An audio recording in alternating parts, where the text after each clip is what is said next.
So everyone is doing okay today?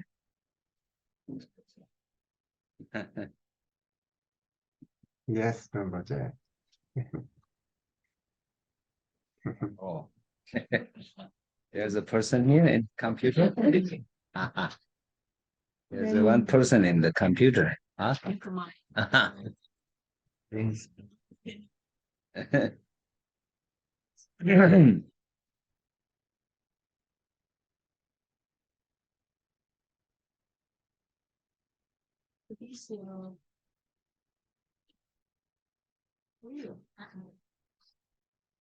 So this time,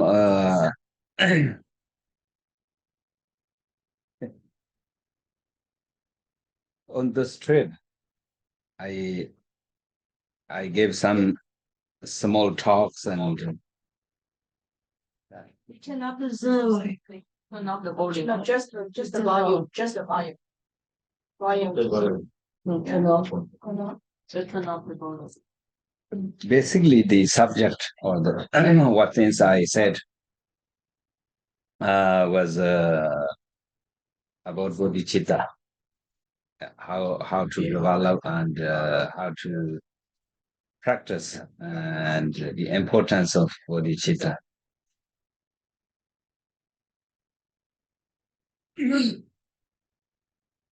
Thì trong chuyến đi này đó, nghe rõ. Thì trong chuyến đi này đó, thì chủ yếu thầy nói chuyện chút căn bản là nói về bồ đề tâm và làm sao phát bồ đề tâm, làm sao tu tập bồ đề tâm. Thì bồ đề tâm là cái yếu tố quan trọng nhất trong vấn đề tu hành. Because bodhicitta motivation is I think a very important practice, not only for the liberation, but also it brings happiness and peace into one's heart. It's a very powerful and a very peaceful practice. So therefore, I repeatedly talked about this subject a lot.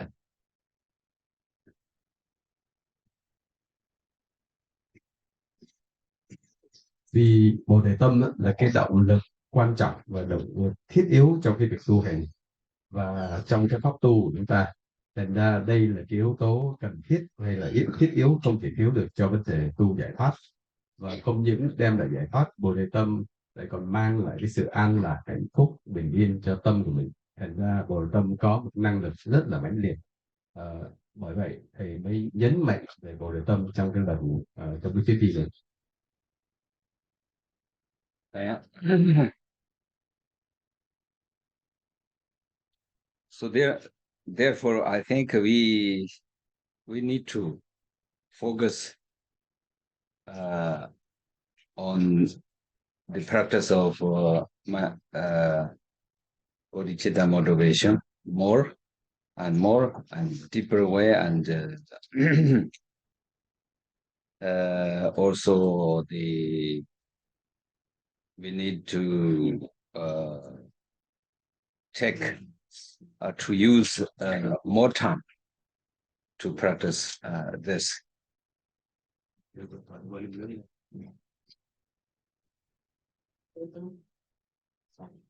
Vì cái tầm quan trọng của bồ đề tâm, thành ra chúng ta phải nhắc nhở chúng ta nên chú ý hơn nữa vào vấn đề phát bồ đề tâm.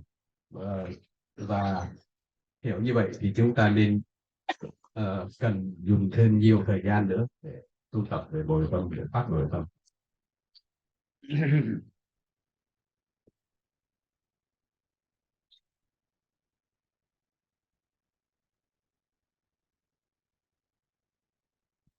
Not working.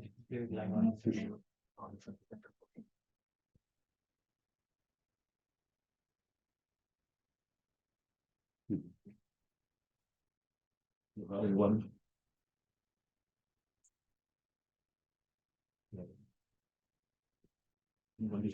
Xoay chỉ hơi hai bên này. Vì sao thì nó Xuống đẹp. Trên đây chỉ được hai.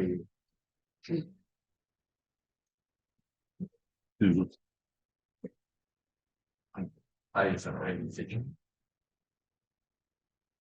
Bên đây thì hello 1 2 3 cao liền. Đây nghe alo 1 2 3 từ sau nghe được.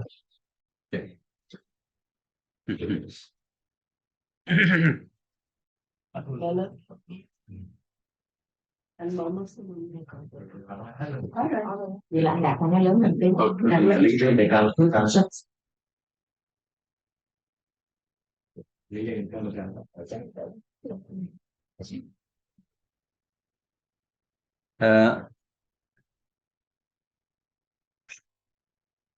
we often heard the two kinds of bodhicitta, and the bodhicitta of aspiration and the bodhicitta engagement. Of course, we sometimes pray. We are able to say aspirations and say prayers for others to be happy, to benefit others. But in action, it's difficult to follow the motivation, the aspirations.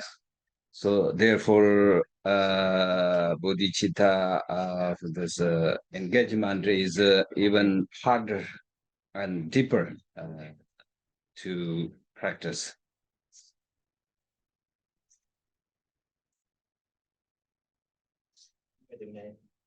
Thì chúng ta thường nghe hai loại bồ đề tâm là bồ đề tâm nguyện và bồ đề hạnh tức là hành động đấy.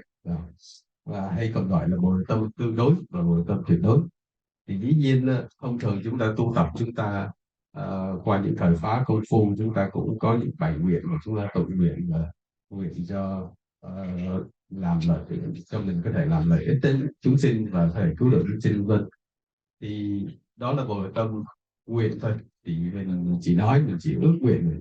Nhưng mà khi đến bồ đề tâm hạnh đó là thật sự áp dụng và thực hành thì rất là khó, bởi vì nó thâm sâu hơn và thực sự mình phải đi ra bằng cái hành động.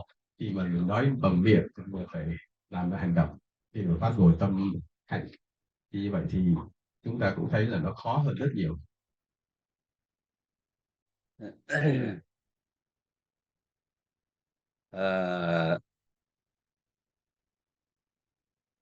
The first kind of bodhicitta or bodhicitta aspiration is wanting to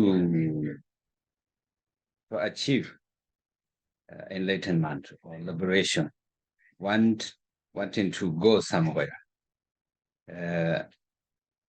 but having the conditions to really go and having the actions to really go is much more difficult. So therefore, everyone is not really doing well on the second kind of bodhicitta practice.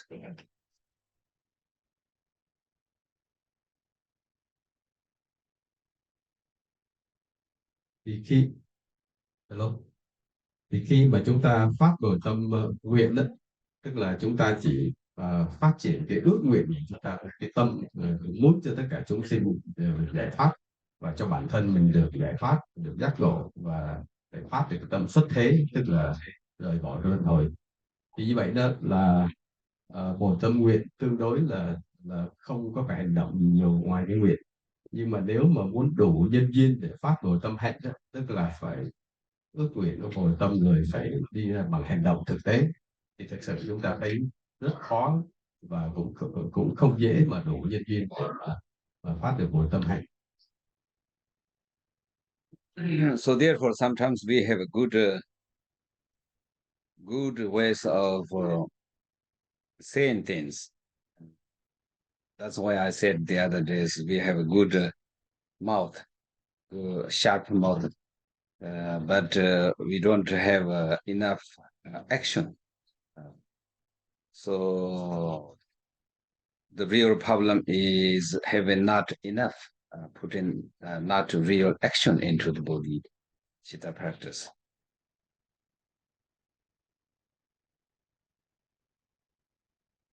Thành ra khi mà phát bồ tâm đó thì chúng ta cần cái sự nhận thức đúng đắn về các pháp hay về nhân duyên bên ngoài, bởi vì từ cái sự nhận thức đó đưa cái tri kiến về bồ tâm, và như vậy đó là nó phải cần thực tế.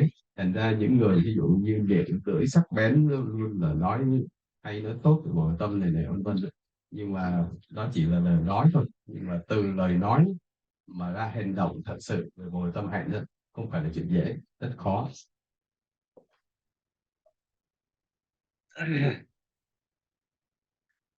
So whenever one engage in bodhicitta in order to fully liberate, so therefore, I mean,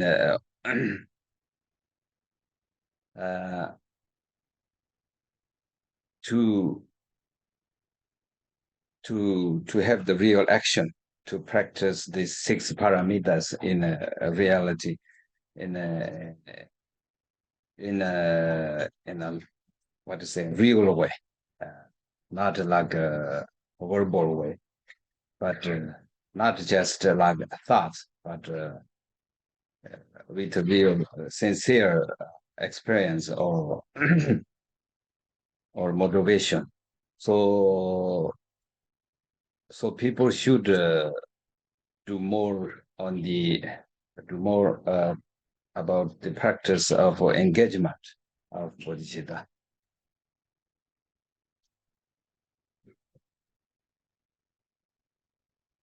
Thì khi mà chúng ta có thể nhập được bồi tâm hạnh một cách để giải thoát, để giác ngộ một cách rốt ráo đó, thì không phải chỉ có thể nói suông mà thôi, bởi vì như vậy thì chúng ta phải tập bằng bằng hành động, tức là phải tu lục độ ba la mật. Thì lục độ ba la mật đó mới thực sự là bồ đề tâm hạnh, tức là từ lời nói mà ra hành động, chúng ta phải thực hành, chứ không phải phát bồ tâm chỉ có nói hay là bằng miệng, không phải chỉ có nghĩ trong lòng vân vân, mà phải phát thực sự cái động lực trong cái ước nguyện của mình, nó thật là chân thật và nó mãnh liệt để nó ra thành cái hành động chân thật. Thì như vậy đó, chúng ta hiểu vậy, chúng ta cần nhấn mạnh và chú ý về pháp bồi tâm hạnh và bằng hành động. So a genuine mantra of engagement. So this is this is really important, and it's very difficult. Just a small genuine mind of engagement is very difficult to have, but also that has the greatest merit, and so the two bodhicittas, we could say that the bodhicitta of engagement is much higher and deeper and more beneficial.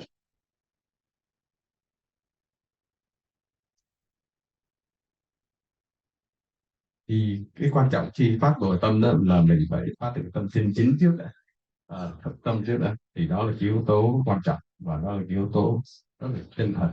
Để dù chúng ta khi mà thực hành được bồi tâm hạnh, dù có chút xíu thôi cũng đã là rất khó rồi. Thành ra nếu mà chúng ta thực sự phát được bồi tâm hay có được bồi tâm hạnh đó, thì nó có cái năng lực rất là mãnh liệt. Thành ra khi hiểu như vậy đó, chúng ta biết là bồi tâm hạnh rất là cao thâm và rất là lợi ích.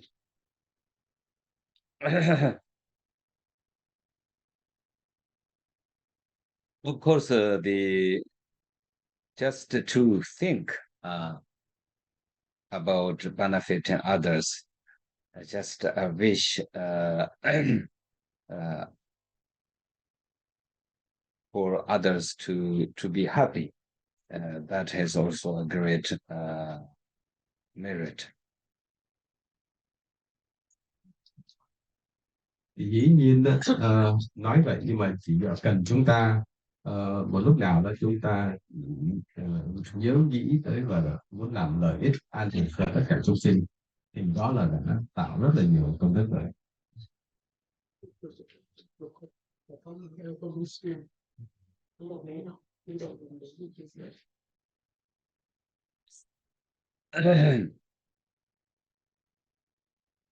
So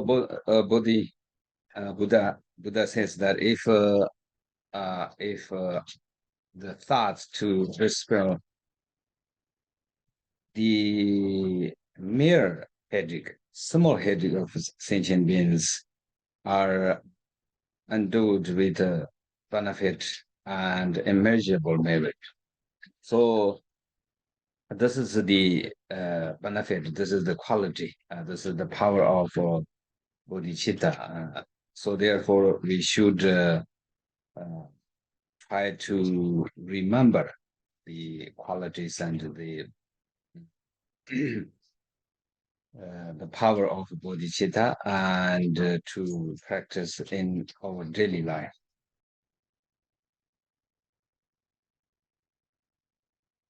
Thì Đức Phật đã dạy đó, dù chúng ta chỉ phát vừa tâm được chút xíu hay được ít một lúc nào đó thôi trong ý tưởng của chúng ta thì đã phát sinh rất nhiều công đức rồi. Thành ra khi hiểu vậy đó, khi chúng ta phải nhớ yếu tố và công đức của nội tâm và cái năng lực của nội tâm nó mãnh liệt như nào. Như vậy chúng ta hãy dành nhiều thời gian hàng ngày hay là thường xuyên tu tập về bồ đề tâm.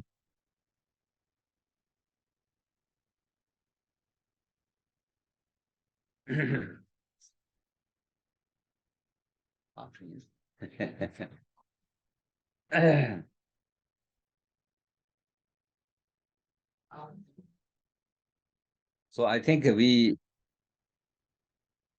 as a Dharma practitioner, Mahayana practitioners, we are, I think, not enough being kind to each other, even though when small group, few people, but sometimes we are mean to each other and we are kind of aggressive to each other. So because of that, our kindness is very weak. That shows the how weakness of our kindness and compassion. So therefore, we need to improve how to practice to improve our kindness. Not only all sentient beings, but especially in inner the Sangha, inside the Dharma brothers and sisters.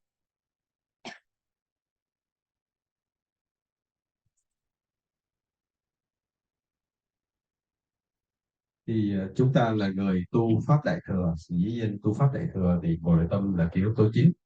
Thì không phải là cũng có một số người có cái lòng tốt, có tình thương với người xung quanh, nhưng mà chút ít đó cũng chưa có đủ. Thành ra chúng ta thấy là khi đụng chuyện ngay cả trong đạo hữu, trong sangha với nhau đó, có khi đối xử với nhau rất là hung hăng, rất là hung dữ vân vân. Thì như vậy đó là mình thấy là cái lòng từ bi của mình rất là ít, hay là lòng tình thương của mình hay lòng tốt của mình rất ít. Thì hiểu như vậy chúng ta cần phải cải tiến, tức là cần phải phát triển thêm cái tình thương, và trong đạo hữu tương giao nhau cần phải đối xử với nhau tử tế trước khi mà nói chuyện và phát được nội tâm rộng lớn.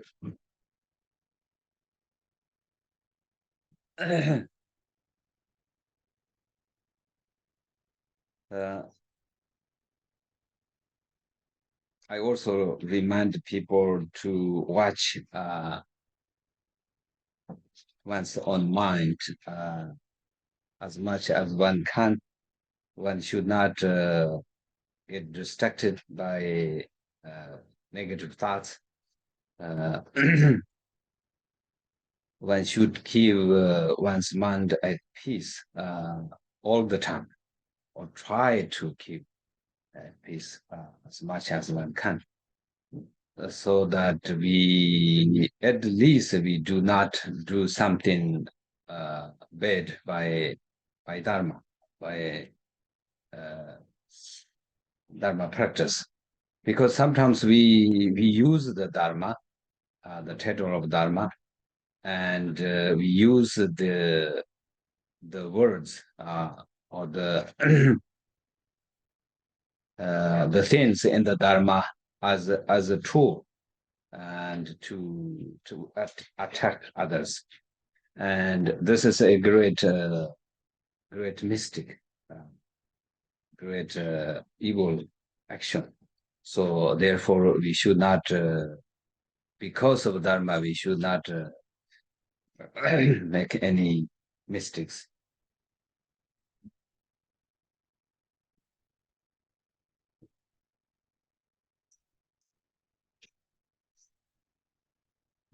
Bởi vậy thầy cũng từng nhắc các đạo hữu nhiều là nên giữ chánh niệm, canh chừng cái tâm mình, đừng có để thất niệm lạc vào phiền não, lạc vào vọng tưởng, thì mà phải giữ cái tâm mình lúc nào cũng vì để an lạc, vân vân, hay là ít nhất là cũng đừng có làm những chuyện xấu. Và có những đạo hữu thì nói là họ thường nhân danh Phật pháp đó, nhân danh Phật pháp rồi họ hay đem Phật pháp, đem những cái lời pháp ra để áp đảo người khác. Ví dụ lấy pháp ra là áp đảo người khác, rồi phải cái này phải kia, thì thầy nói đó là cái áp nghiệp không có tốt, rất là nặng. Thành ra khi hiểu như vậy đó, đừng có tạo những cái lỗi lầm như vậy. Tại vì mình cứ đem pháp là mình nói đạo nghĩa, nhưng mà thực sự không bộ phải vậy. Thành ra đừng có vướng vào cái lỗi.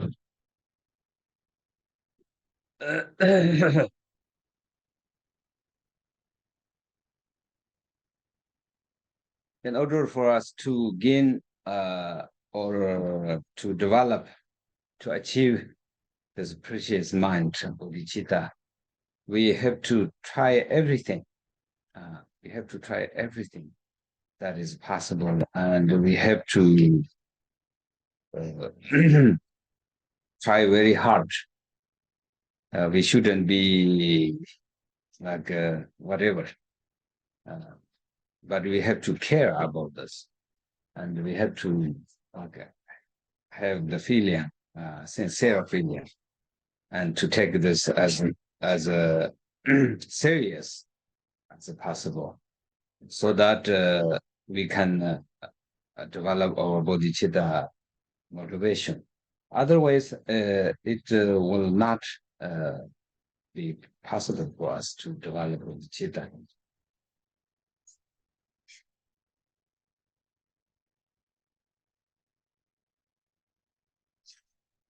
Thì để mà phát được bồi tâm đó, thì thực sự chúng ta phải dùng mọi cách, phải dùng hết sức, và nghĩa là mọi phương tiện, bất cứ gì phải dùng được để phát được bồi tâm, bởi vì không dễ mà phát được cách chân thật.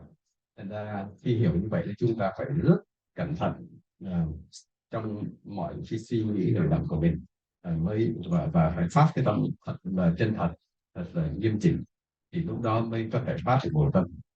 Còn ngoài những cái nỗ lực đó ra mà chúng ta lèo tè này nọ, hay là để coi nó nhẹ, thì không thể nào phát bồi tâm được.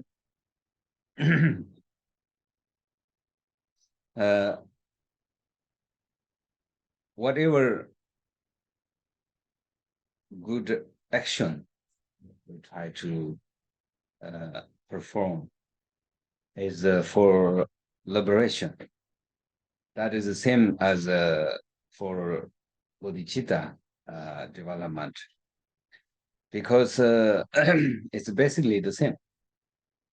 So whatever or whatever dharma activities, for example, offerings, you make offerings with all kinds of substances like flowers, incense, all of these.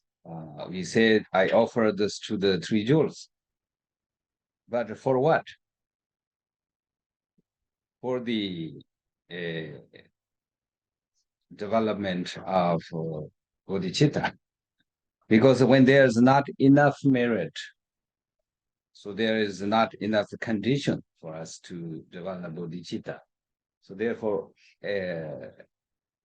everything we do with dharma, about dharma, related to dharma, is to develop bodhicitta motivation.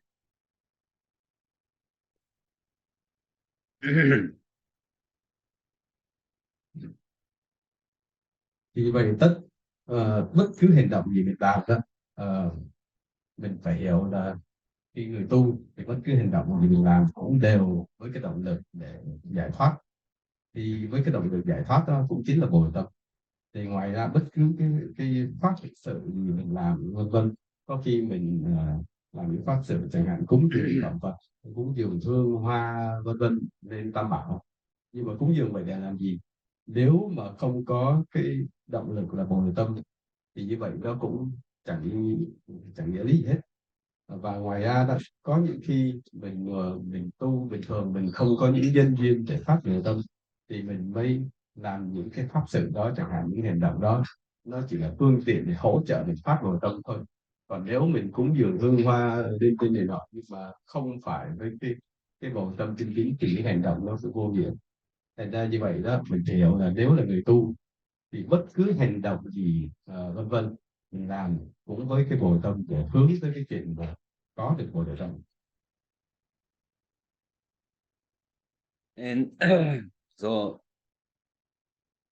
so in order to gain hold of this precious mind, I make excellent offerings to the Tathagatas, Buddhas, and to the authentic Dharma, and to the precious jewel free of stains, and to the sons and daughters of the Buddha, who possess an ocean of excellent qualities.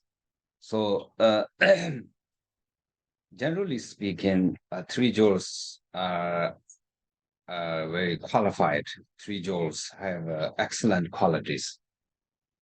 Therefore,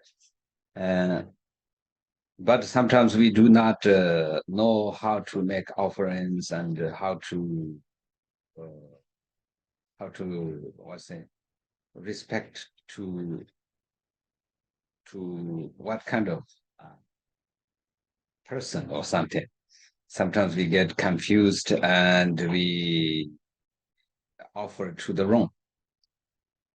So this way the Buddha says, to the sons and daughters of the Buddha who possess an ocean of excellent qualities. This is very important that when we serve the Buddha Dharma Sangha, we have to have the wisdom to understand that the Sangha or the son or the daughter of the Buddha is just a fake one or a genuine one, or what we should understand.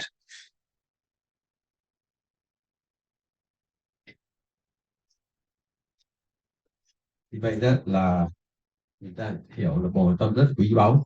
Thành ra khi mình muốn phát bồi tâm vậy, có khi mình làm một pháp sự chẳng hạn như mình cúng dường chư Phật, cúng dường tam bảo, Phật pháp tăng vân vân, và phải với cái bồi tâm chứ không phải với cái tâm tính toán, cái tâm mà ô nhiễm không có trong sạch vân vân.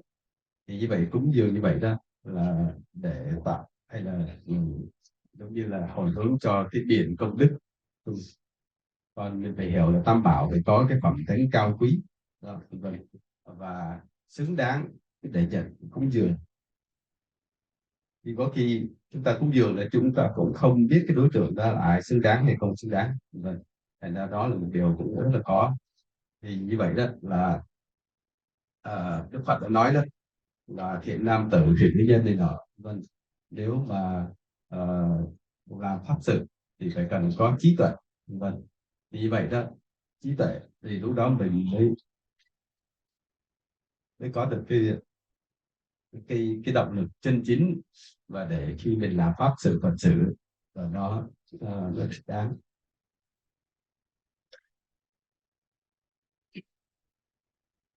So in our daily life, we can also make offerings at home with flowers, fruits, and anything you have. And also we can visualize all these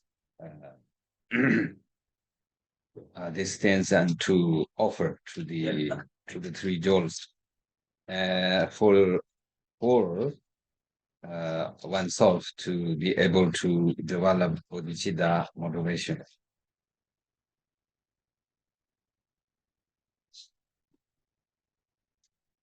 Và tôi ngày khi chúng ta công phu ở nhà đó là có khi chúng ta cũng cúng dường tam bảo, ví dụ hương hoa hay những cái phẩm vật mà chúng ta quán ở tam bảo là đối tượng bị cúng dường, để chúng ta như vậy để phát đồ tâm. Như vậy nhắc lại cái ý hồi đấy là tất cả hành động gì cho nên mình áp dụng là cái phương tiện để mình phát đồ tâm. Sometimes we are not clear why we are doing all of these activities, like offering, when we offer flowers and butter lamps and so on at home. Probably think maybe Buddha needs this, or just a custom. Maybe it's a habit or something like that, but this is not enough sort of understanding. So therefore we need to understand, and with the motivation, with the clear motivation for bodhicitta, we do this.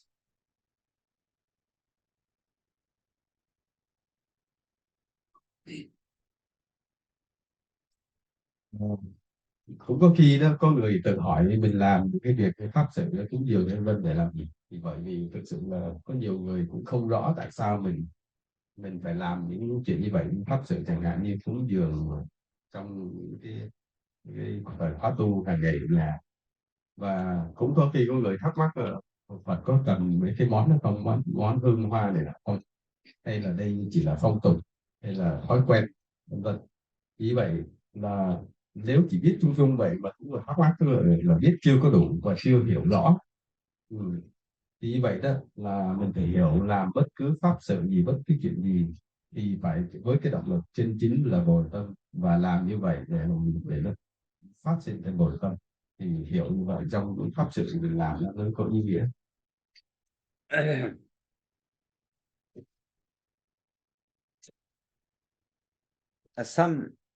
Some people think that this is not necessary to offer things to the Buddha, because Buddha doesn't have any attachment. Some people think this. And of course, Buddha does not have any attachment to this, for this. Therefore, if you make offerings to the Buddha, it earns great merit. But if we give things to someone who has a big desire, deep attachment, then we don't actually make that great merit from doing that. But because Buddha is very pure, Buddha's mind is free from stains of emotions and kleshas. Therefore, the action becomes action of offering to the Buddha. It becomes a great beneficial.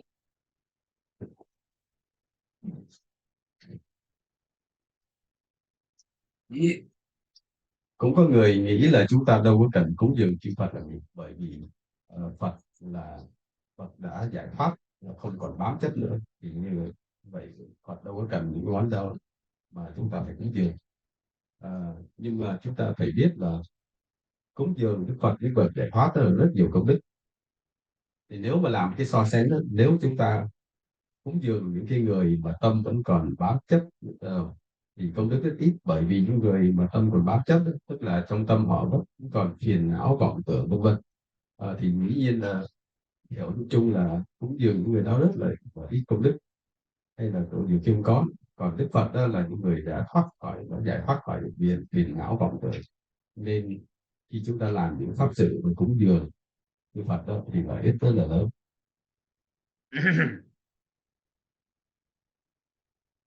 And sometimes people think that's not necessary to offer to those Buddhas and Bodhisattvas substances, because they have everything. They have plenty of those things. And this is, I think, also a wrong view, because of their great merit. Of course, they they have everything. We can say that, but it's not about how much they have, but it's about our motivation. And of course, Amitabha is an ordinary way of saying.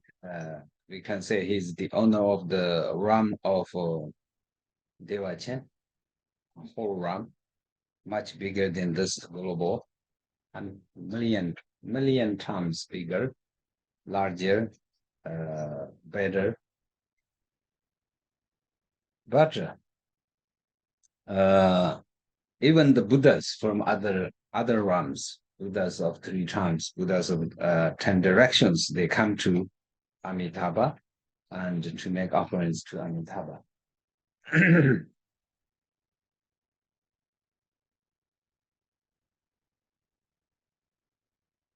Có khi chúng ta cũng nghĩ là chúng ta không cần cúng dường chư Phật hay là chư Bồ Tát, bởi vì các vị đó đã có đầy đủ những món mà các vị đã biết, và những món đó còn tốt đẹp hơn những gì chúng ta có.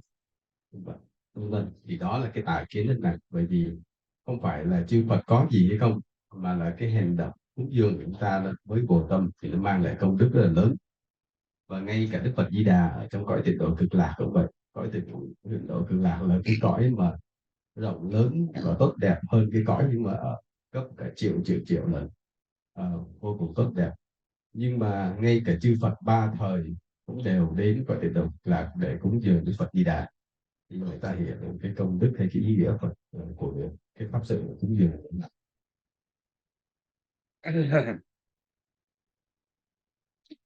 So therefore, we should try to have the mind to bring all of these great things in the world, and to make excellent offerings to the Buddha, to Buddha Shakyamuni, and supreme human beings also. They are great masters.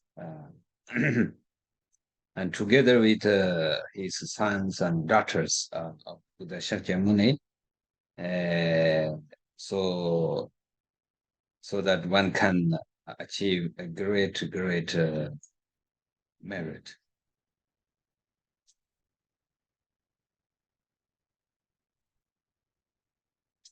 Vậy nên chúng ta khi làm những pháp sự như vậy, chúng ta cần phát tâm một cách đúng đắn, cách thanh tịnh, và chúng ta có thể quán tưởng được tất cả những gì có hay chúng ta quan niệm được trên tốt đẹp trên cái cõi này, trong cái cõi chúng ta, để có thể cúng dường chư Phật.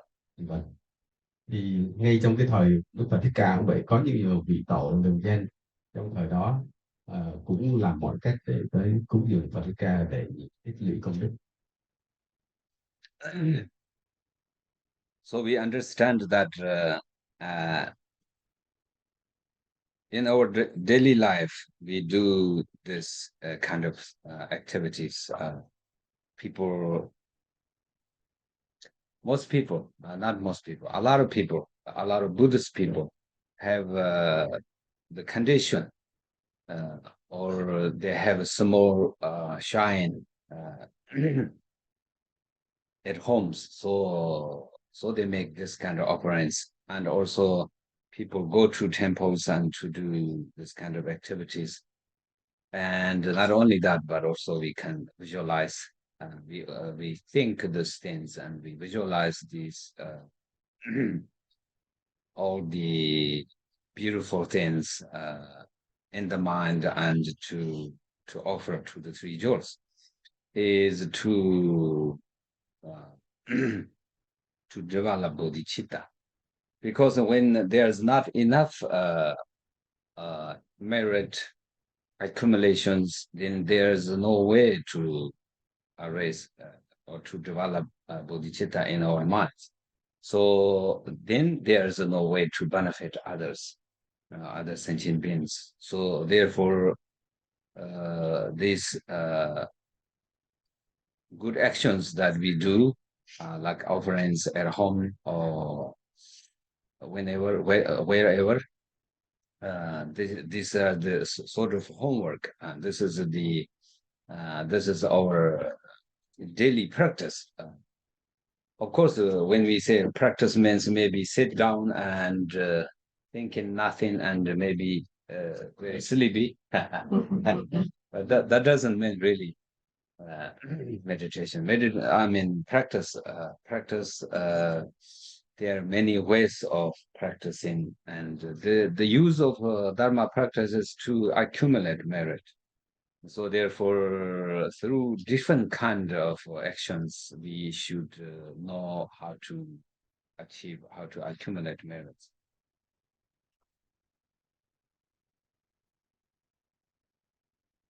Thì khi chúng ta hiểu như vậy đó, thường ngày chúng ta làm những cái sự ờ, để tích lũy công đức, hay là có những người Phật tử đó họ có điều kiện, chẳng hạn họ có lập ra cái bàn thờ lớn, rộng lớn, đầy đủ, rất là trang nghiêm, thì họ cũng có phương tiện để cúng dường. Hay là có những người ít phương tiện hơn thì làm cái bàn thờ nhỏ, hoặc có người cũng không có cái bàn thờ đó, thì đôi khi người ta cũng tạo công đức bằng cách là ví dụ cúng dường chư Phật ở cái bàn thờ nhà mình, hoặc là cúng dường đến chùa cúng dường. Thì như vậy những cái có những điều kiện đó thì chúng ta cúng dường những phẩm vật có thật, tức là các phẩm vật mình sắm sửa được. Còn không nữa, có người chẳng có điều kiện gì hết thì cũng cúng dường được bằng cách quán tưởng những phẩm vật. Thì như vậy cái phẩm vật cúng dường có hai loại thực có thật và loại quán mà ra. Vì vậy cái mục đích cũng là chỉ là gì, cúng dường chư Phật theo cái nghĩa mà thầy trình bày đấy là để phát bồ được không? Bởi vì muốn phát bồ tâm đó là phát bồ tâm để chúng ta có thêm công đức, phát triển thêm công đức. Nhưng mà nếu không có đủ công đức cũng không phát được bồ tâm được. Thì như vậy muốn phát từ bồ tâm là chúng ta phải có những cái hạnh, hay là những cái hành động cúng dường để tạo thêm công đức, rồi lấy công đức đó giống như là có vốn rồi thêm vốn nữa mới làm chuyện lớn được. Vì vậy đó là phát bồ tâm, mới có được bồ tâm mới làm lợi ích chúng sinh được, mà không có công đức thì cũng không phát bồ tâm nổi. Thành ra chúng ta làm những cái việc như vậy thí dụ cúng dường ở nhà hay là bất cứ lúc nào, bất cứ chỗ nào vân vân, mình cũng có thể thực hành một cái hệ cúng dường này. Không đó thì có khi người ta nghĩ tới vấn đề, người Phật tử nghĩ chuyện mà tu là thấy mệt mỏi, tại vì cứ nghĩ là tu là ngồi thiền xong rồi để ngủ, vân vân. Như vậy có rất là nhiều cái phương tiện, nhiều cách thức để chúng ta tạo công đức hay tích lũy công đức để có được một niệm tâm. So it's something let's say meaningful, something very meaningful to do this kind of even though it's a small thing, maybe small flower, small lamb, but it has a lot of meanings, the way to benefit doing that. So we should do that, and good moderation and for the bodhicitta motivation, for liberation, for the benefit of other sentient beings, so that one can really earn a great merit. So therefore, people should try to do this kind of things at home every day. And I know people sometimes are very enthusiastic about this and then forget. Uh, sometimes sometimes the shine is very clean, it's shiny, and sometimes it's very dusty, dirty, smoky. Because some people are changing the view every day. Oh, I don't care sometimes, but it's because of still lack of understanding and lack of diligence. So therefore, it doesn't let's say request to have a big sum of everything. But even though small thing, it has to be clean and nice and organized and everything. Take care of that well, so that really you don't waste anything. You don't lose anything by doing this. You don't waste your time. It's actually a good way of using your time for this time. But people think, this is not necessary. I have something also more important thing to do, and I don't care. That's a, I think that's a mistake. So it's a kind of not enough understanding of these meanings.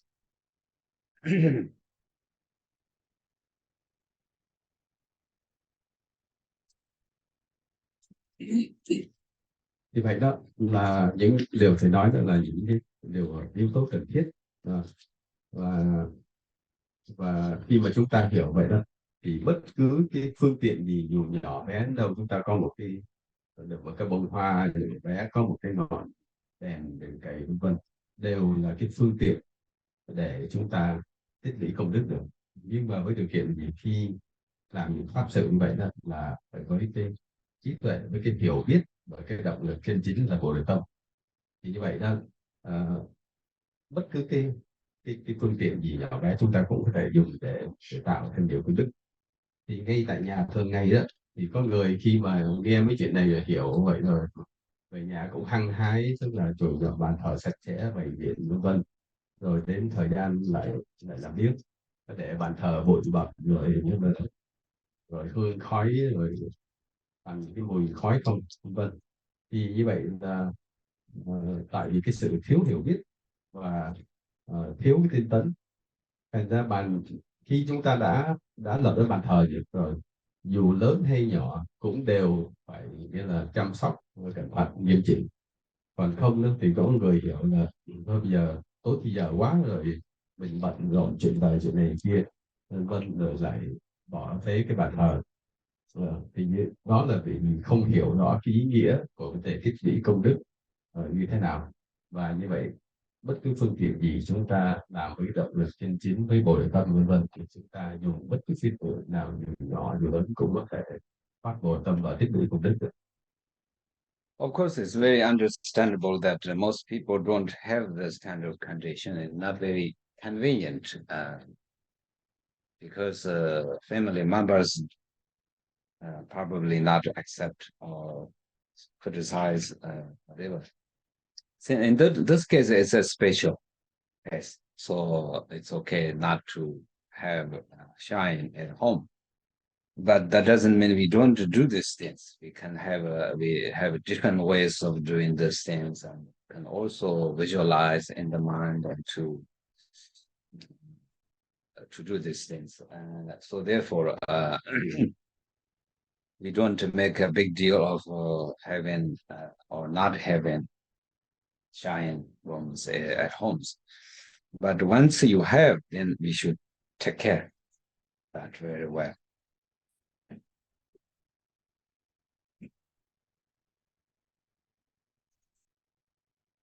Thì như vậy là cái phương tiện để tu tập không phải ai cũng có, hay là ai cũng có thuận duyên để có một cái bàn thờ ở trong nhà. Bởi vì có khi người trong nhà chống đối hay là không thích rồi cũng gây cho mình phiền não, vân vân. Vì vậy đó là khi hiểu như vậy đó thì không có bàn thờ cũng được, đừng có quá khổ tâm hay là phiền lòng.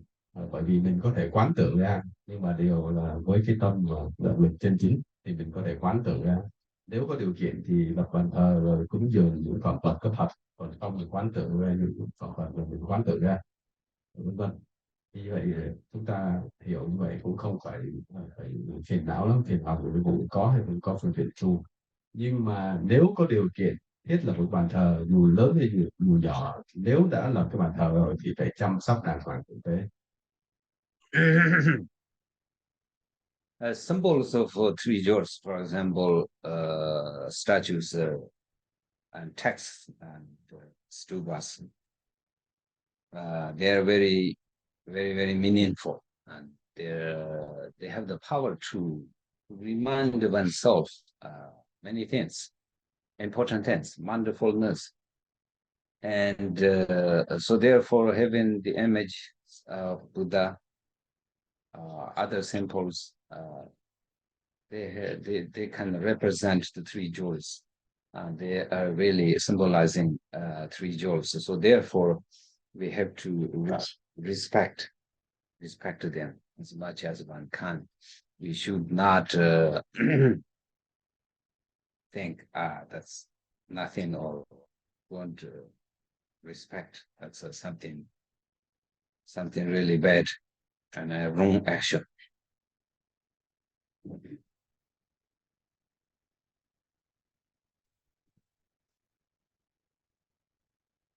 Thì khi chúng ta tu tập ra, chúng ta cần cái đối tượng gì khi để chúng ta hướng tâm tới, thì nó là những cái biểu tượng của tam bảo, chẳng hạn như kinh tháp, tượng, vân vân. Thì những cái biểu tượng của tam bảo đó có cái năng lực để nhắc nhở chúng ta về pháp. Đó, thành ra khi mà có những cái biểu tượng của tam bảo để nhắc nhở chúng ta thì chúng ta cần tôn kính, chứ không có người nghĩ ở đây là cũng chỉ là vật chất tạo nên những tượng này rồi. Vâng, thì hay là chen này cũng là vô tri là thái, thì đó là cái tài kiến nặng. Thì chúng ta phải hiểu là đó là phương tiện để nhắc nhở chúng ta về pháp.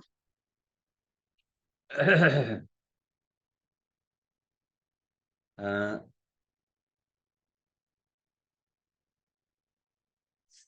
then there are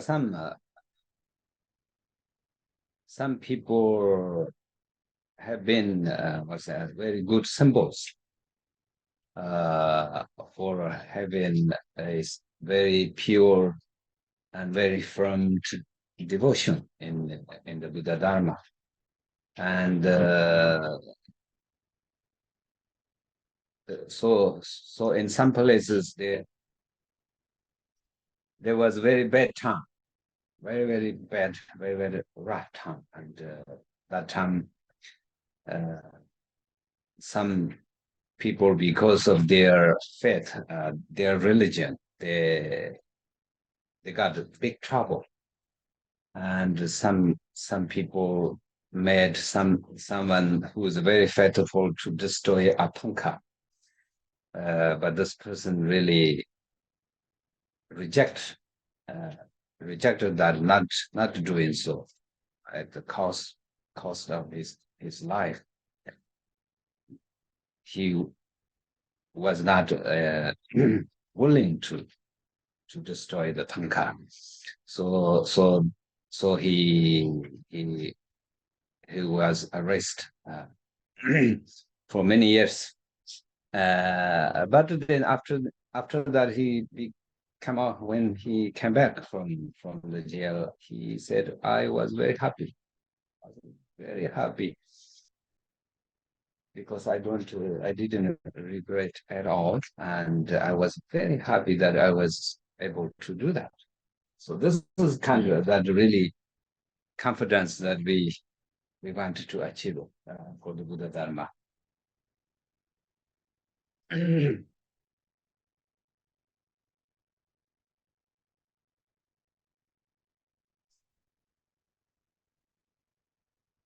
có người có khi có những người tâm họ rất tốt lành và họ rất là đơn giản, với cái lòng thanh tịnh, với cái động lực chân chính, thì những người đó đôi khi trong những thời đại xấu ác vân vân, thời đại hỗn loạn, thì có những người niềm tin nó bị mất đi, rồi có người vẫn có niềm tin kiên cố, rồi những cái người có cái niềm tin trong sáng đó vân vân, rồi vì những cái thế lực mạnh hơn họ bắt ép là phải đốt trên vị tượng vân vân của tam bảo, nhưng mà họ nhất định chịu, thì họ không chịu làm theo những người mà có thế lực áp đảo được, thì họ bị bắt nhốt nhiều năm, bị tù nhiều năm, và khi thả ra thì họ rất là vui vẻ, họ nói là tôi cũng rất là vui vì tôi đã làm được những chuyện như vậy, tức là không có giống như là đánh mất cái niềm tin hay là phụ phụ theo những cái thế lực của những cái thời đại xấu ác. Thì với cái tâm chân chính đơn giản như vậy đó là những điều mà người tu, những yếu tố mà người tu nên có được. So for the Buddha, for the Dharma means for one's liberation. Basically, it's the same thing. It's not only for Buddha Shakyamuni, but Buddhahood in your mind.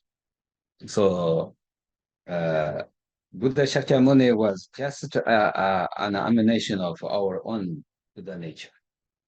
So since we don't have the wisdom eye to see one's own Buddha nature, the only thing we can do is to respect Buddha Shakyamuni, to take refuge in the Buddha Shakyamuni, and to follow the instructions of the Shakyamuni and to realize one's own Buddha nature.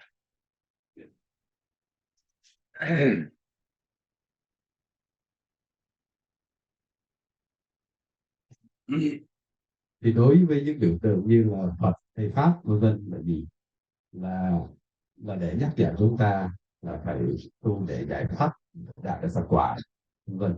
Thì như vậy Phật Thích Ca cũng là biểu tượng của một vị đã đắc được Phật tánh, đã đắc được Phật quả. Thì chúng ta bây giờ chúng ta chưa giác ngộ, chưa chứng ngộ được hay là chưa đạt Phật quả, thì chúng ta nên nương tựa vào Phật Thích Ca, dù nương tựa vào bằng biểu tượng để như là nhắc nhở cái Phật tánh của mình, và mình tu mình phải giác ngộ được Phật tánh và phải đạt được Phật quả. The reason, of course, we try to do many good actions as to accumulate and to visualize Buddhas and to make offerings to them and to we can say that to make them happy. Buddhas, although they do not have a dualistic thoughts, they are free from all this kind of concepts and thoughts, but they have the wisdom, they have the compassion to receive our offerings. So therefore, we are able to accumulate a great merit, because to make offerings to the Buddha, Bodhisattvas, and ordinary people is a different level of result. So therefore, the first one is Buddha and Bodhisattvas, and then supreme masters, gurus, and of course, when in the context of Tantrayana, and the guru represents all of these three jewels and all the Buddhas and the Bodhisattvas. Therefore, that one is the most important. But in a general way, understanding is Buddha is the best object to make offering, to accumulate great merit.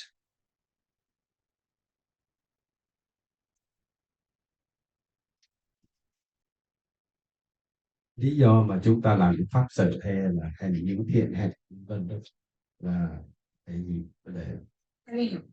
để giải thoát vân vân, đạt được kết quả giải thoát. Ờ, thì khi đó khi mà cúng dường đấy chúng ta cũng có thể như nói là có thể quán tưởng ra để cúng dường vân vân, hay có những cái biểu tượng của tam bảo để cúng dường. Như vậy khi mà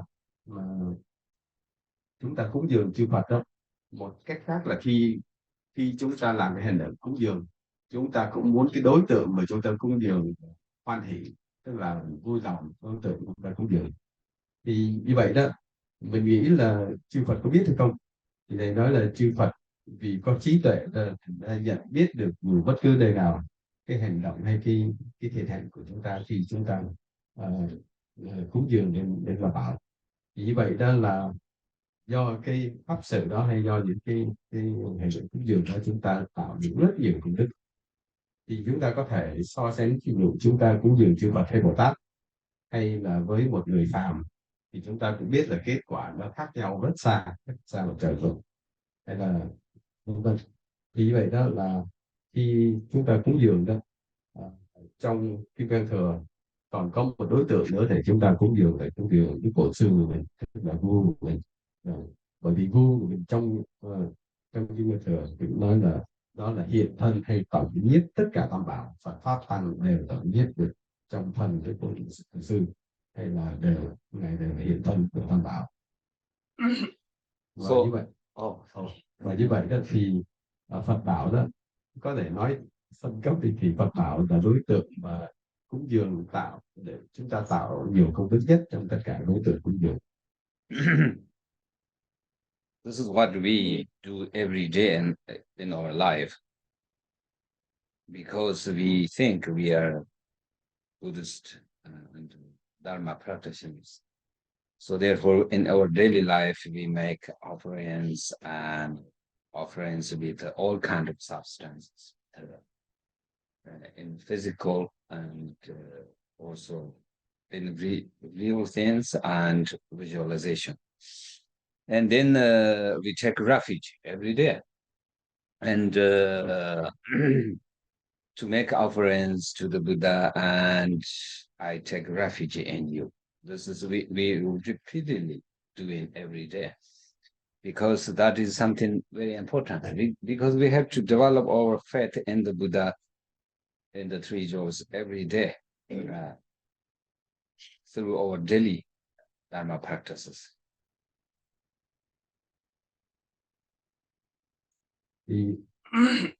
Thì vậy hiểu vậy chúng ta có thể áp dụng trong những pháp tu hàng ngày chúng ta, chẳng hạn mỗi ngày chúng ta cúng dường lên chư Phật hay tam bảo bằng những cái món mà chúng ta sắm sửa được có thật, và có món mà chúng ta quán tưởng ra những gì tốt đẹp nhất cho chúng ta quan niệm, chúng ta quán tưởng cúng dường lên.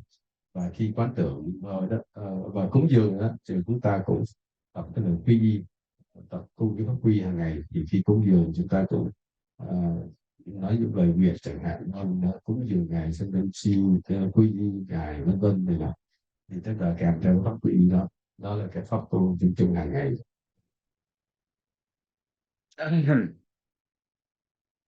So until attaining the essence of enlightenment, we take refuge in the Buddha. Likewise, I also take refuge in the Dharma and in the assembly of Bodhisattvas. So we have to say this. We have to say this in our own words, so that you actually, what you're thinking is you are saying. Your words represent your mind, your motivation. So therefore, we have the text. We have saranas to pray and to read every day, because it's important to say that I'm a Buddhist. I take refuge in the three jewels. I practice Bodhicitta. If you say that clearly and say that to others, then you are sincere to this word. You are responsible for this word. So therefore, prayers and text, sarana, they are also very important to use.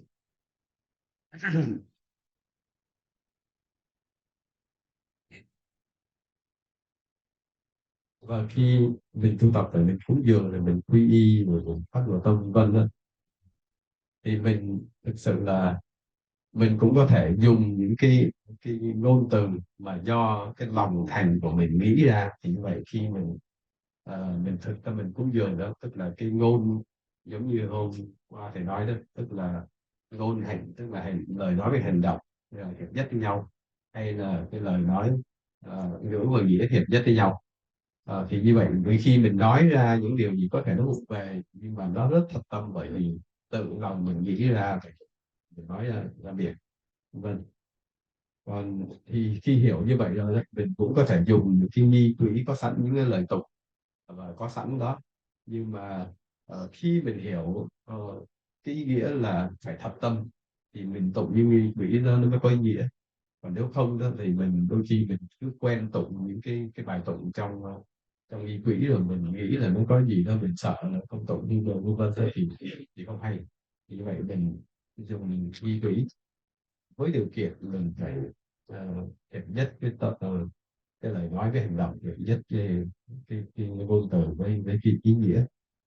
Thì như vậy đó là mình có thể khi mình thật tâm rồi mình phải tập sao cho thật tâm với cái lời nói của mình, thì lúc đó mình có thể quán tưởng ra rồi mình vân vân, rồi mình được lời quy y cúng dường.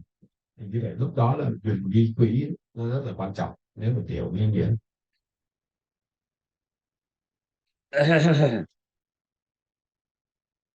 And also then we make confession every day. Because from beginningless time in samsara, in this time, in this life, or in the other lives, I have, or we have, everyone has unknowingly commandment, unwholesome deeds, or have ordered them to be performed. We have done so much negative karma, creates a lot of karma. So therefore, we need to make a confession in our daily practice, daily life.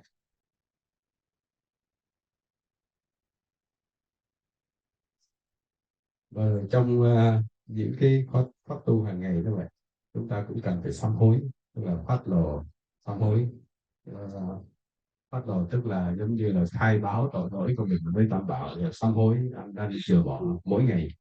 Bởi vì từ vô thủy đến giờ vô lượng kiếp ai cũng đã tạo rất nhiều cái nghiệp ác, nghiệp xấu rồi. Thành ra chúng ta cần phải sám hối mỗi ngày.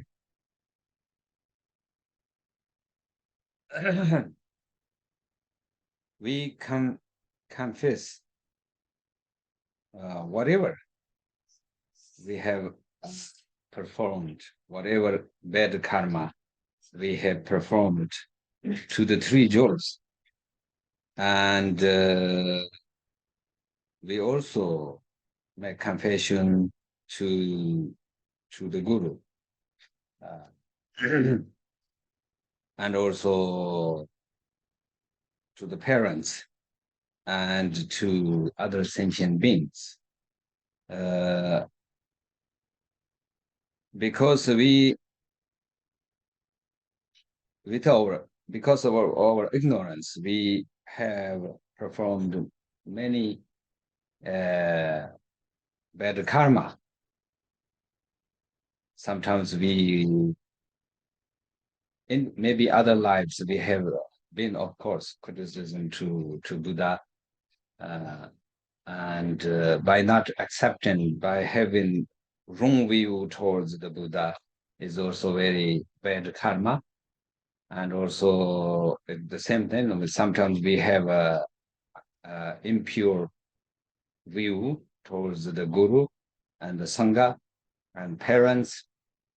All of these actions are bad actions, and they are very powerful seeds for suffering and to stuck in samsara.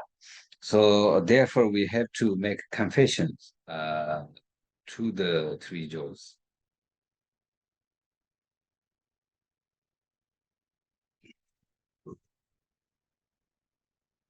Thì trong những cái pháp tu hàng ngày thì chúng ta có cái pháp sám hối, thì chúng ta sám hối bất cứ cái ác nghiệp nào, nghiệp xấu vân vân nào chúng ta đã tạo từ vô thủy, vô lượng kiếp với tam bảo, rồi mình tức là mình sám hối với tam bảo, với bậc sư, với cha mẹ của mình, hay là với chúng sinh, vì chúng ta nghe là từ vô lượng kiếp đã rất là vô minh, thì đã tạo rất nhiều ác nghiệp, ví dụ như cái nghiệp mà phỉ báng Phật, rồi những cái nghiệp mà có cái tri kiến bất tịnh đối với bổn sư, với tăng đoàn, với cha mẹ vân vân, thì đó là những cái nhân rất là nặng để tạo những cái quả báo khổ não.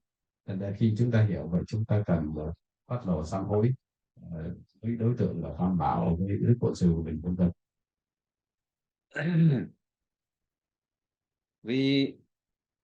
The reason is we should purify oneself before we leave this life, so that we live peacefully, and we will be more pure in the future lives. But without enough purification, if we die, then it will be very difficult, and it will be a lot of problems because not enough purification. So therefore, we need to purify oneself as early as possible.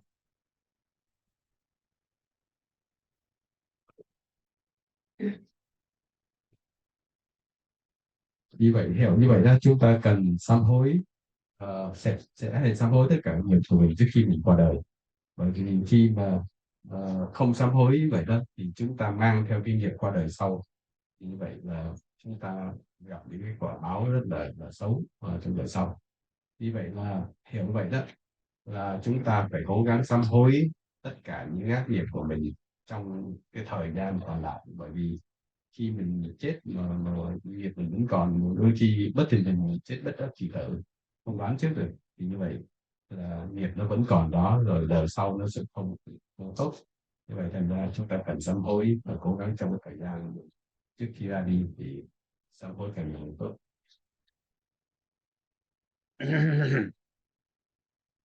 So that's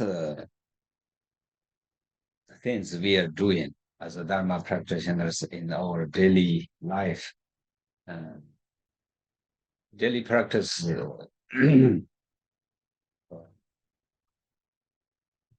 is very important, of course, but what kind of practice, what kind of motivation, what kind of things we are doing when we say I do my practice? This is the thing. This is the important part. So therefore, I always mention everyone that we are trying to accomplish two accumulations and purification. So this is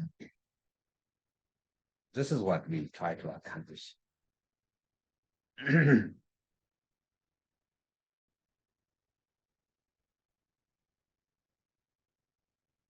Thì đó là những cái điều mà chúng ta có thể tu tập hàng ngày, và chung chung là tu tập hàng ngày những yếu tố trong thầy dạy rất quan trọng. Thực ra khi mà hiểu vậy đó, thì mình mỗi lần khi mình tu đó, mình phải tự hỏi mình tu cái gì, cách thức mình tu pháp gì, và cái động lực để tu tập là cái gì. Thành ra khi hiểu rõ vậy mình mới có những cái hành động về động lực chân chính để tu tập. Như vậy khi hiểu những điều như vậy rồi đó thì phải biết cái ý nghĩa đó, và thầy nhắc thường cũng đã nói với nhiều đạo hữu, và có thể tóm tắt lại mình cái mục đích tu hành là thanh tịnh nghiệp chướng và tích lũy công đức. Thì công đức có hai mặt, mặt phước và mặt huệ. Như vậy tóm tắt lại tất cả đường tu nó chỉ với cái hai ý nghĩa đó, một là tích lũy công đức và sám hối nghiệp chướng, thanh tịnh nghiệp chướng và tích lũy công đức.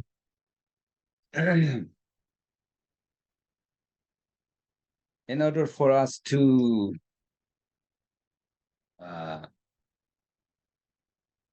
improve our Dharma practice without obstacles, the practice of patience, as I always mentioned, and is very important to protect one's merit, to not get angry. That's very important. Anger is very, very, very negative and very powerful. So because Shantideva says all the excellent activities of generosity, right? Generosity. Sometimes we make offerings. Sometimes we do some give things to the poor. All of these generosity. So making offering to the Tathagatas and so on, or many tens of thousands of kalpa or eons will be destroyed by a single instance of anger. So therefore, anger is a really very dangerous cause for Dharma practitioners. The good actions that they have done. So therefore, we want to protect whatever we accomplish, to protect from being destroyed by anger.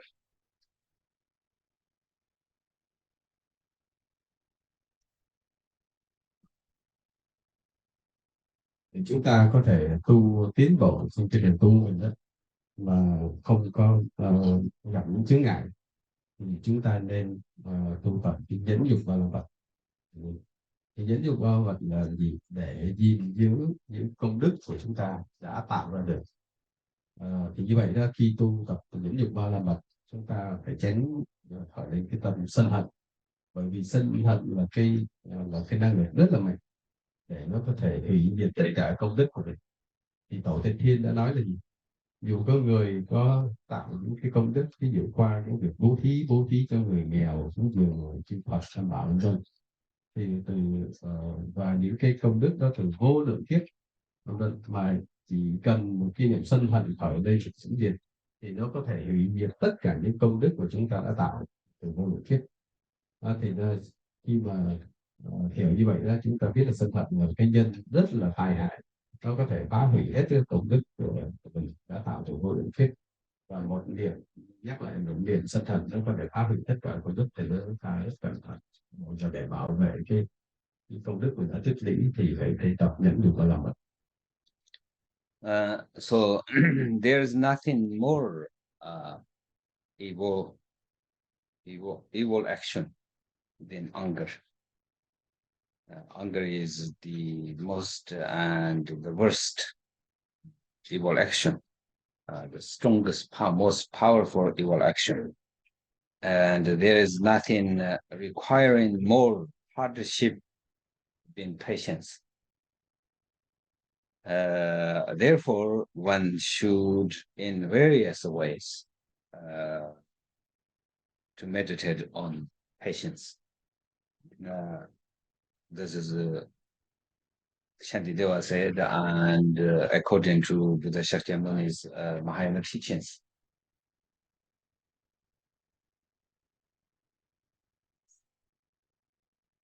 Như vậy là không có cái ác nghiệp nào mà nặng hơn là sân hận, bởi vì sân hận nó có cái năng lực vô cùng mãnh liệt, nó có thể hủy diệt tất cả những công đức của chúng ta. Thành ra khi hiểu như vậy đó là chúng ta cũng biết là tu mà nhẫn nhục ba la mật nó rất khó chứ không phải dễ. Phật cũng đã dạy những cái điều này, tức là hãy nhẫn nhục trong giáo lý đại thừa. So anger actually connects, or anger is connected to all of these fire poisoned emotions. Anger sometimes because of attachment, anger because of jealousy and ignorance and arrogant and stingy. Because we have reasons to be angry. Because sometimes because I attach to this thing, care too much, and because of that, I get angry. And of course, jealousy and all of this. And sometimes we have a strong, very, very strong or thirsty for something and try to protect something, try to hold on to something. Because of that, we get upset, unhappy, and anger. So anger is connected to all of these bad emotions.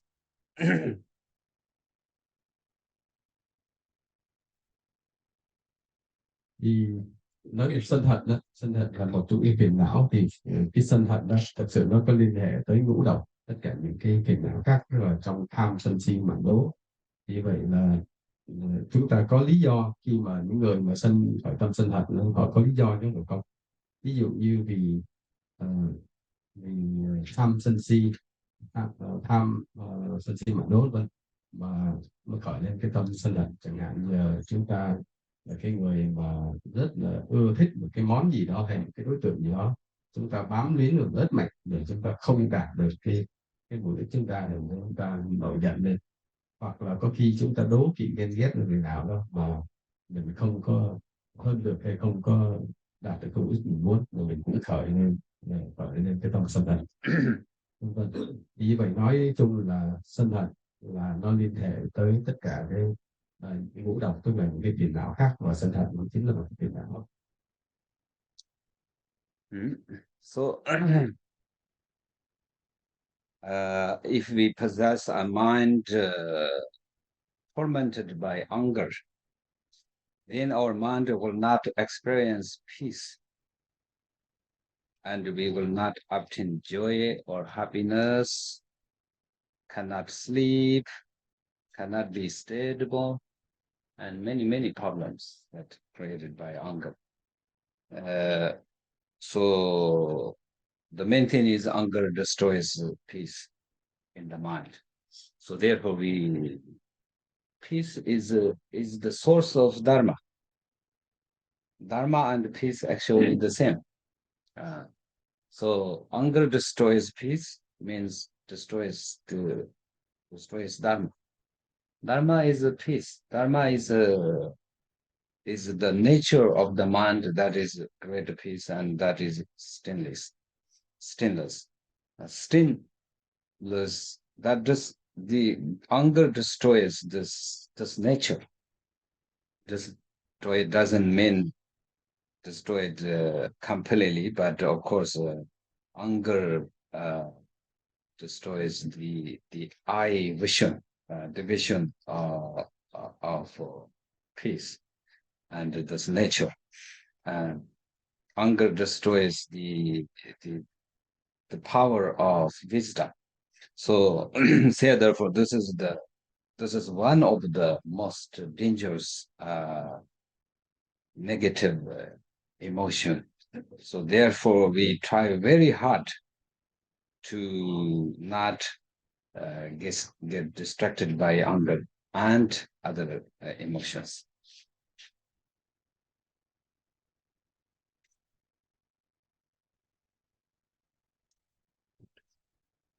Mà khi chúng ta vướng vào sân hận đó, thì tâm chúng ta rất là khổ sở, rất là bực bội, rất là bất an, và nó hủy diệt cái sự an lạc, cái an vui trong tâm chúng ta. Chẳng hạn chúng ta ăn không được, ngủ không được, rồi chúng ta cứ bận quẩn phiền não về những cái chuyện chúng ta không làm được vì chúng ta sân hận, thì nó hủy diệt chủ yếu là cái sự an lạc trong tâm của mình.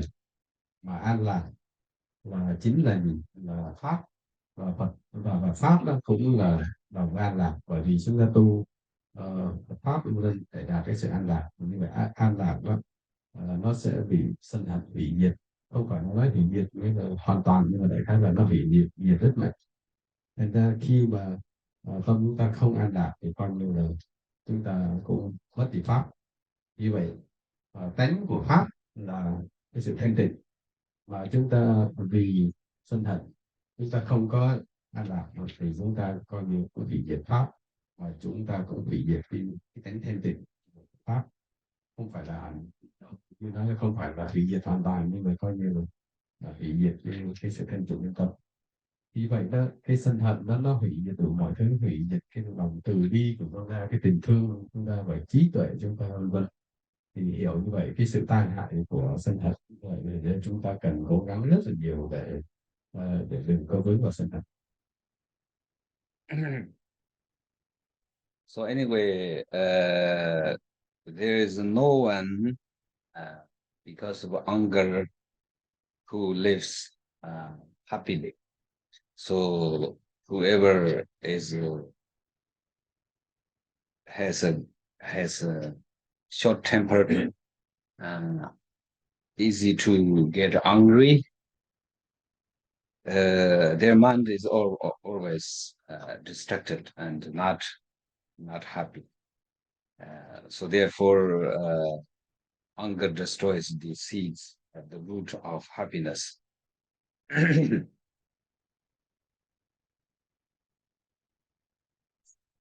Vì vậy những ai mà dễ sân hận, dễ nổi nóng, như vậy tự mình đánh mất cái hạnh phúc an vui của mình trong cái cuộc sống bình thường.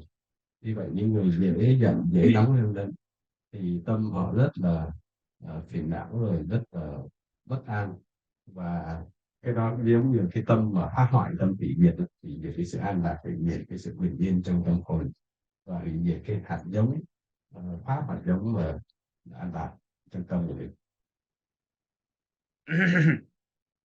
So therefore, we need to watch our minds all the time, and that's the reason we practice Dharma. And people should understand this important reality, and people should try to accomplish accomplishment for the power to control, to destroy these emotions and not following these emotions.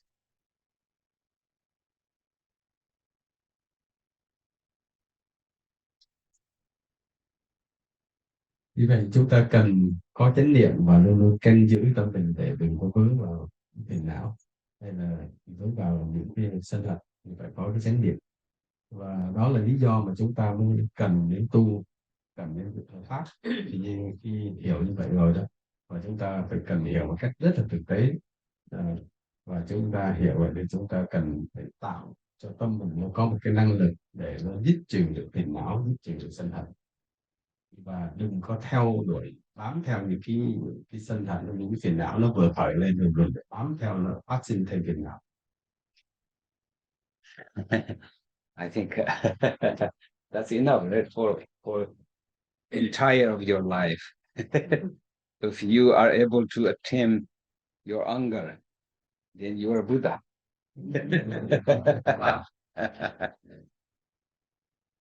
Thì thầy nói nhiêu đó chắc cũng đủ rồi, cũng rất mà bởi vì đây là những gì mà chúng ta có thể tu tập cả đời. Ờ, cũng chưa chắc mà thì như vậy là nhưng mà chúng ta cần phải thực hành cả đời, mà nếu chúng ta mà dẹp được phiền não là chúng ta đã là Phật. Because ignorance is everywhere. Ignorance is the root, and all of these emotions, or because of ignorance, they appear. So sometimes we don't know what is ignorance, what is anger, what is attachment. They're all the same.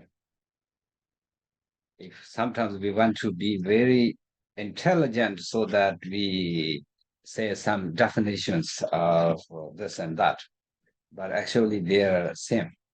They are a bad group, very bad, very powerful group, that they do things for each other. Actually, they are the same group.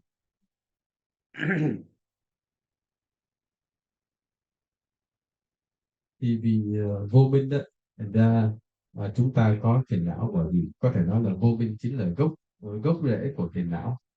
Thì tất cả mọi khi đọc tức là phiền não từ vô minh mà ra.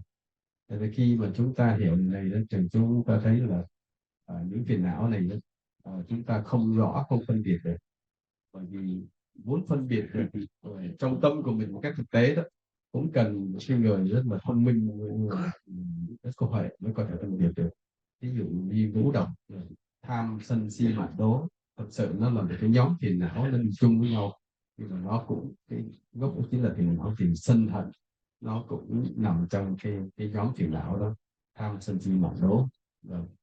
Thì có thể cái nhóm này nó tương trợ nhau, nó hỗ trợ nhau để nó nâng đỡ nhau, nó sinh thành phiền não.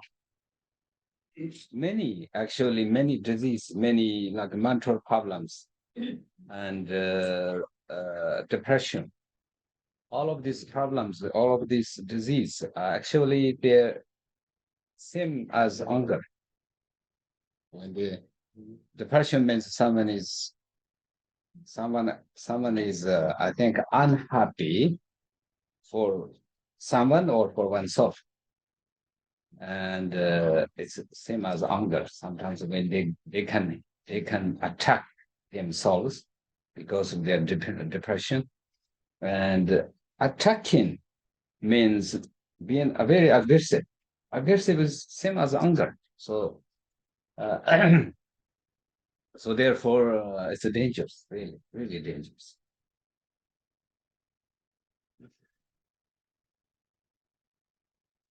Nên có nhiều người bị tâm bệnh đó, hay là bị tâm thần vân vân, thực sự là cũng do cái phiền não. Và những phiền não đây nó có thể quy kết, nó hồi cũng quy chiếu là nó chính là tâm sân hận. Bởi vì sân hận thì mình vì lý do đó, vì lý do gì đó, những người nó không vui với bản thân của mình, không vui với những người khác, hay là luôn luôn bất an. Thành ra nếu không vui với ngay chính bản thân mình, rồi họ có những tư tưởng tự hủy diệt mình vân vân, rồi tự làm hại mình, thì và họ rất hung dữ, ngay chính hung dữ cả bản thân mình, thì đó chính là sân hận. Như vậy đó là sân hận đó là nó cũng là những cái mà liên quan đến những phiền não khác, thì nó mới tạo ra những cái mà bệnh tâm thần. So therefore bodhicitta is the opposite of anger. Compassion is the opposite of anger, and we try to accomplish the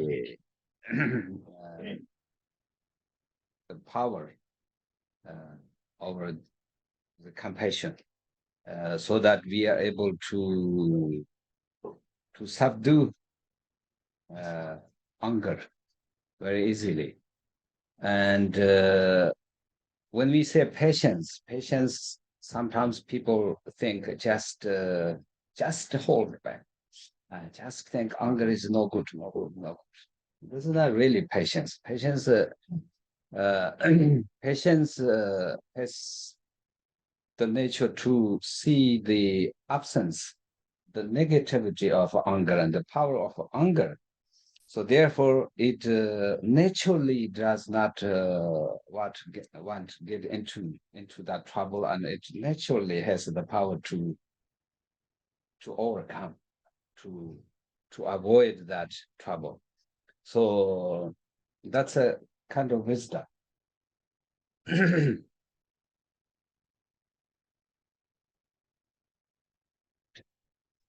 thì thì để đối trị cái sân hận đó tức là mình phải tu sẽ phát triển lòng từ bi. Còn khi mà nói về kham nhẫn thì là cái chữ nhẫn dục, đôi khi người ta dịch là kham nhẫn cũng có. Thì khi người ta hiểu sai chữ đó thì người ta đối trị cái sân hận nó không có đúng cách. Bởi vì khi mà sân hận mở lên thì họ nghĩ là kham tức là cam chịu, tức là tự nhủ về một sân hận không tốt không tốt không tốt vì được cái sân hận đó. Thì đó chỉ là chịu đựng thôi chứ không phải là nhục cái đúng ý nghĩa của trí tuệ. Thì cái đúng cái nghĩa của nhẫn nhục đó tức là mình phải có trí tuệ nhận ra cái sự tai hại của sân hận, tức là nhận ra nó trước và đừng vướng vào nó, thành ra nó có cái năng lực đối trị cái sân hận vì mình có được trí tuệ, chứ không phải nhẫn nhục hay là cam nhẫn tức là chịu đựng cho nó qua tự nhủ nó rồi mình tức trong bụng. So compassion and patience, they support each other, and these are very supportive, very good and powerful causes for us to not go into the trouble of anger, to not go into the realm, the place of anger. When someone is intelligent and someone is aware, someone aware of the danger of that place, someone does not go there. Someone doesn't have to be there. This is like a patience and compassion. But once you hurt by anger, and then you this is not really compassion, and this is not really patience, and this is more like fear. You are scared of being anger. You are scared of doing something wrong, so that I hurt more. So therefore, you're holding back. This is not wisdom, and this is not compassion and the patience.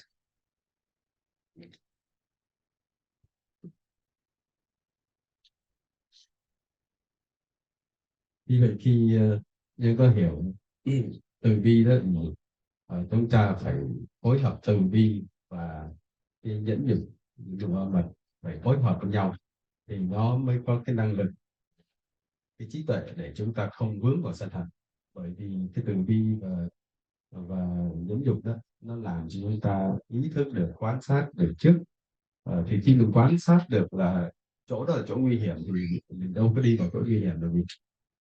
Như vậy đó là khi người tu phải rất là có trí tuệ và luôn ý thức được, cộng với lòng từ bi. Thì khi mình từ bi thì mình không có sân hận, và khi mình nhẫn nhục tức là mình phải có trí tuệ, mình nhìn trước được cái sân hận là chỗ nguy hiểm. Thì vậy cái người mà đi đâu nó gặp cái chỗ nguy hiểm với cái hiểu biết đó, họ sẽ không có đi vào cái nơi nguy hiểm. Còn nếu không hiểu rõ cái nhẫn nhục và làm bật thì giống như mình gặp cái chỗ nguy hiểm rồi vân vân, rồi mình trong lòng mình cứ sợ vân vân, nhưng mà mình vẫn chịu được vấn đề đó để không sân hận, nhưng mà thực sự đó là cái sự chịu đựng mà trong bụng mình vẫn sợ vẫn tức vân vân, thì đó không phải là từ bi mà chỉ nhiều thật.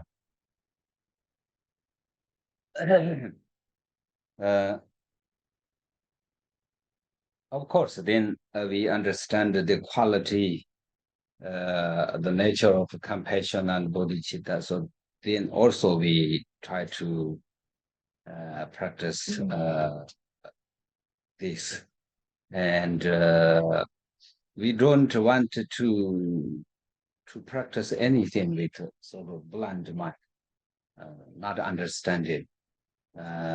So therefore, we need to study more, of course, and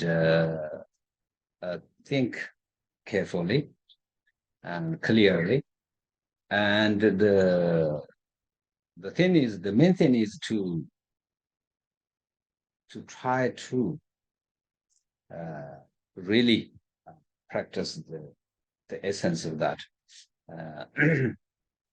But I said earlier, we do a lot of things and we practice like many things, like a verbal things by the mouth, and sometimes by thoughts. Intelligence. Intelligence doesn't mean something sincere, something that sees the truth. Intelligence is sometimes jealousy is pretty intelligent, because jealousy sees this is no good, that is no good, and that's wrong. And it sees the absence and the problem of others. And we think, oh, I'm very intelligent, so that I know what you are doing. But real intelligent person is who has a real wisdom that to protect oneself from being hurt, from being suffering. This is a intelligence, kind of intelligence and wisdom that we try to understand with the Dharma.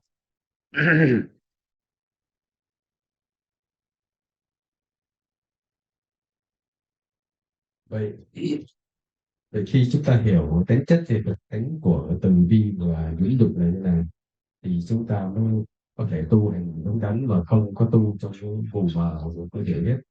Thế tới khi có khi chúng ta không hiểu thì chúng ta tu trong cái sự vô minh mờ mịt. À, hiểu như vậy thì chúng ta cần phải học pháp và hiểu pháp một cách rõ ràng, một cách chính xác. Còn không đó là thì hiểu như vậy là chúng ta cần nữa là phải cố gắng để tu tập, và khi tu tập thực hành đó thì phải có cái sự hiểu biết, chứ không có tu mù mờ.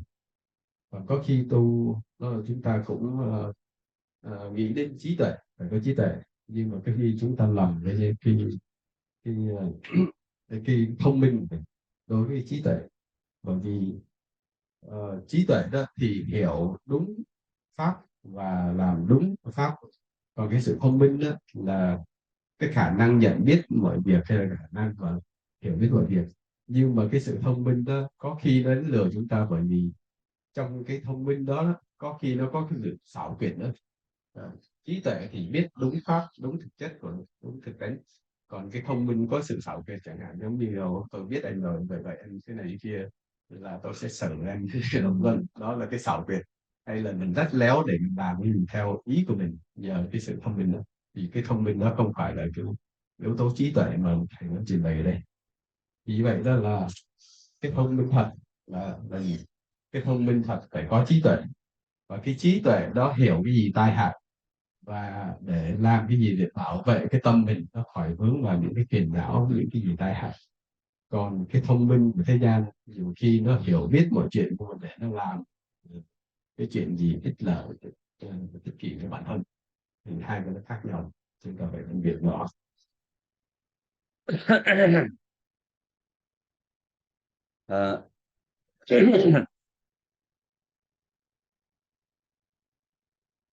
So all of these practices, the final goal is to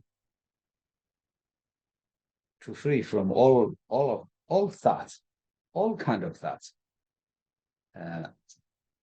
So because sometimes we think intelligence is very important, so I want to accomplish, I want to be a very intelligent person. Intelligent is probably good for some things, at least for material things, maybe. But for the genuine happiness, intelligence is not enough. Not enough. So therefore, the genuine, the pure happiness, pure nature, pure the purity of the nature of the mind is based on non-dual views, I think, because it's free from all the thoughts or the concepts. So therefore, sometimes we have to release, eliminate all of these thoughts. Do not want to be very intelligent for your suffering, right? Because you are too intelligent, and now you know many things, and now you worry too many things. So this is not something that we want. We want something very peaceful, so that we are very happy, unconditioned, happy. This is real happiness. And conditioned kind of happiness that based on depends on a lot of conditions is not reliable.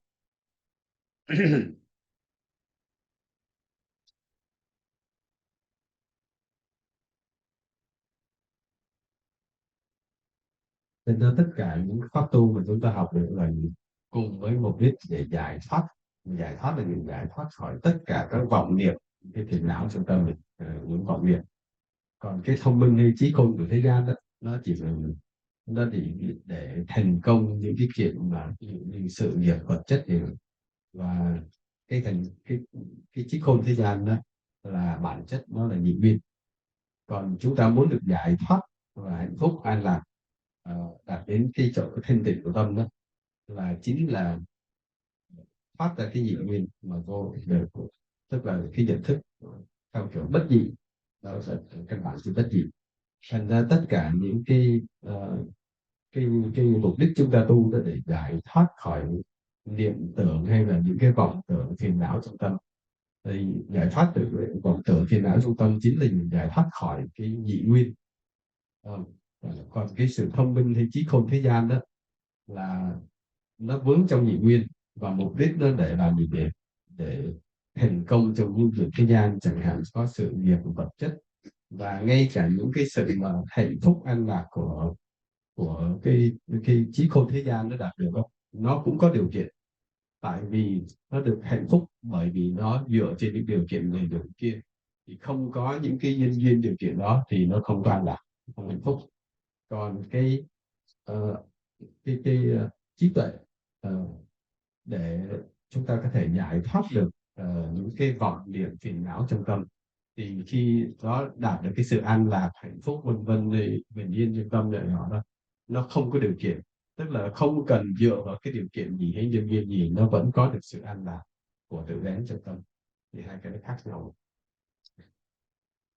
So of course we have heard a lot of times about emptiness and about Buddhahood.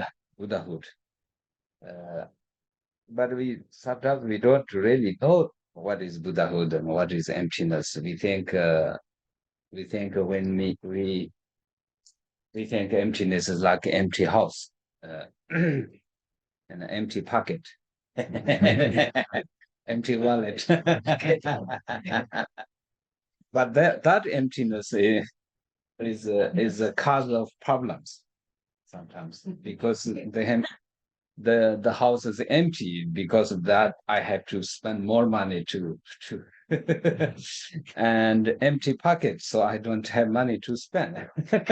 This emptiness is not the emptiness that Buddha taught, that obtain in our minds, the Buddhahood.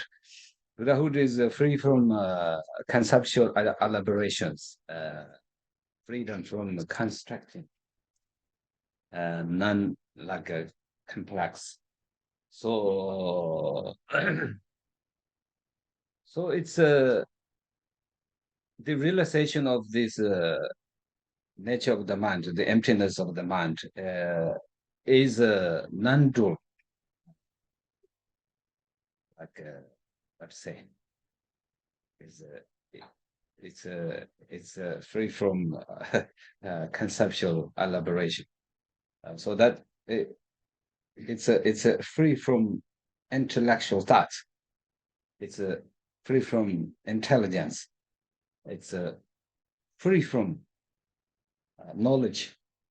Knowledge is something that human beings easily to have actually. That's not something like that. So therefore, we need to practice more to accumulate more, to accumulate great merit, so that this is the only way that we can accomplish the realization.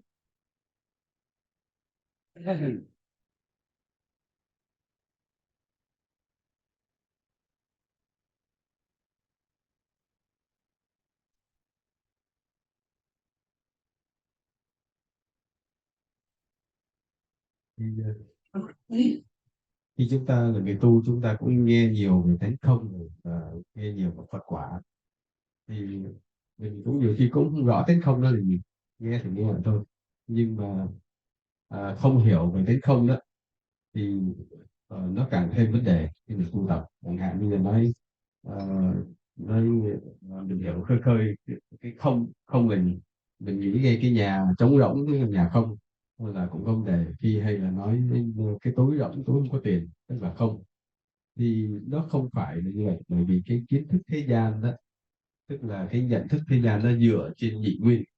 Lấy cái này nói kia cho là cái nhận thức của thế gian. Và còn có nói về về Phật quả đó, thì Phật quả chúng ta nhiều khi cũng chẳng hiểu Phật quả là gì. Thì Phật quả là đã thoát khỏi cái nhân duyên hữu vi của nhị nguyên, tức là nó không vướng vào bất cứ cái ý niệm và nhị nguyên thế gian nào hết. Chẳng hạn như về nói tâm không thì tâm không thì là cái tâm bất nhị. Còn nếu không mà vẫn còn có một cái điều kiện nào để nó không thì tức là nó trong nhị nguyên. Còn cái tâm bất nhị là nó không phải là cái điều kiện gì, không phải nhân duyên gì, nó không, thì đó là mới gọi là bất nhị. Còn thì như vậy đó, cái bất nhị đó là gì? Nó không vướng vào nhân duyên hữu vi, nó không vướng vào phiền não vọng tưởng vân vân. Còn cái trí khôn của thế gian đó là gì? Là nó dựa trên cái kiến thức hay cái chuyện nhận thức mà nhị nguyên, thành ra nó còn tướng. Và khi nhận thức nhị nguyên đó, thì cái tướng này nó khởi lên là do nó hội hợp bởi những cái tướng khác, cái điển viên khác nó mới ra cái này. Cái nó dựa trên cái kia thì cái kia cũng phải dựa trên cái nọ vân vân, thì đó là nhị nguyên. Còn bất nhị là tất cả những an lạc, tất cả gì đến không vân vân, nó hay là cái sự thanh định tâm, nó không dựa trên điều kiện gì hết, không dựa trên nhân duyên gì. Đó mới là Phật quả và giác ngộ. Thì như vậy đó, hiểu như vậy là muốn được giác ngộ đó, và muốn đạt được Phật quả, chúng ta phải tạo rất nhiều công đức thì mới có thể giác ngộ. So we can understand it. We think carefully. Every single thought is not free from things. They are all depend on things. But the because they are in the category, this group of dualistic thoughts. Means you think this is big, this is small, this is beautiful, this is ugly. This is dualistic thoughts. So when you try to see things through this kind of ordinary mind, ordinary intelligence, then you don't see the nature that is free from this concept. So therefore, we have to practice how to free oneself from all of these thoughts. No thought is good, but no thought, sometimes it could be like the empty house. So there are two kinds and two levels. So the emptiness that is naturally empty, not dependent on on your perception and on activities, other activities. For example, maybe the house is full of stuff, but when you take everything out, then you see, oh, this is empty now, because it was depend on the things to removement of these things. So this is not the non-dual wisdom that Buddha taught, and this is not the real Buddha nature that we want to to be able to realize.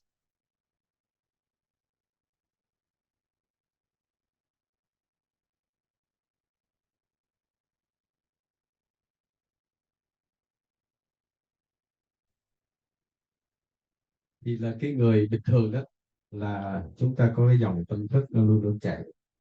Thì vậy đó là mỗi niệm nó khởi lên đó, nó đều phải dựa trên một cái nhân duyên khác, là tạo cái nhân duyên khác, chứ không phải là nó và tất cả trong những gì trong tâm chúng ta xảy ra trong tâm chúng ta đó, nó có mỗi niệm nó có những cái phiền não đó, và cái phiền não nó có thể nói về vấn đề lý thuyết, nó nhóm lại thành từng nhóm đó. Và chúng ta dựa trên khái niệm đó và chúng ta suy nghĩ. Thì vì có những cái nhóm ví dụ phiền não chẳng hạn, là cái này là xấu, cái này kia là tốt. Thì như vậy trong trong lòng chúng ta đã có những cái nhóm phiền não khác nhau. Thì chẳng hạn nhóm này là mình ưa, nhóm kia là mình ghét, vân vân. Thì đó là trí khôn của thế gian, tại vì trí khôn thế gian nó dựa trên cái nhị nguyên. Mà nhị nguyên tức là gì? Là một cái ý niệm gì vân vân nó xảy ra trong tâm mình, nó phải dựa trên một ý niệm khác, rồi ý niệm khác nó lại dựa trên cái ý niệm kia, vân vân. Thì đó là cái nhận thức thế gian nhị nguyên. Còn chúng ta tu đó, làm sao chúng ta phải đạt đến được cái cảnh giới vô niệm. Vô niệm là không có những cái tư tưởng niệm này nọ. Và cái vô niệm này nó không, người ta vẫn có thể hiểu sai. Tại vì giờ vô niệm người ta chỉ quan niệm cái không, bây giờ không có gì hết, đó là không, đó là vô niệm. Nhưng mà cái không đó cũng phải dựa trên cái điều kiện thì đó mới gọi là vô niệm. Thì cái đó cũng chưa hẳn là giải thoát. Thì cái vô niệm này nó giống như căn nhà trống đó. Còn cái vô niệm mà thật đó là gì? Là cái tự tánh như vậy, là nó không phải dựa trên một điều kiện gì, thì nó đã thoát khỏi nhị nguyên, tức là nó mới đạt được cảnh giới bất nhị. Thì như vậy cái nhận thức bất nhị hay là cái gì nó xảy ra, nó không phải là vướng vào cái nhị nguyên, lấy cái này thấy cái kia. Thì lấy cái này thấy cái kia rồi nó cũng là ở trong nhị nguyên. Tôi ví dụ như bây giờ trong căn nhà có nhiều đồ vật, bây giờ chúng ta dọn hết ra rồi chúng ta nói cái nhà này nhà không.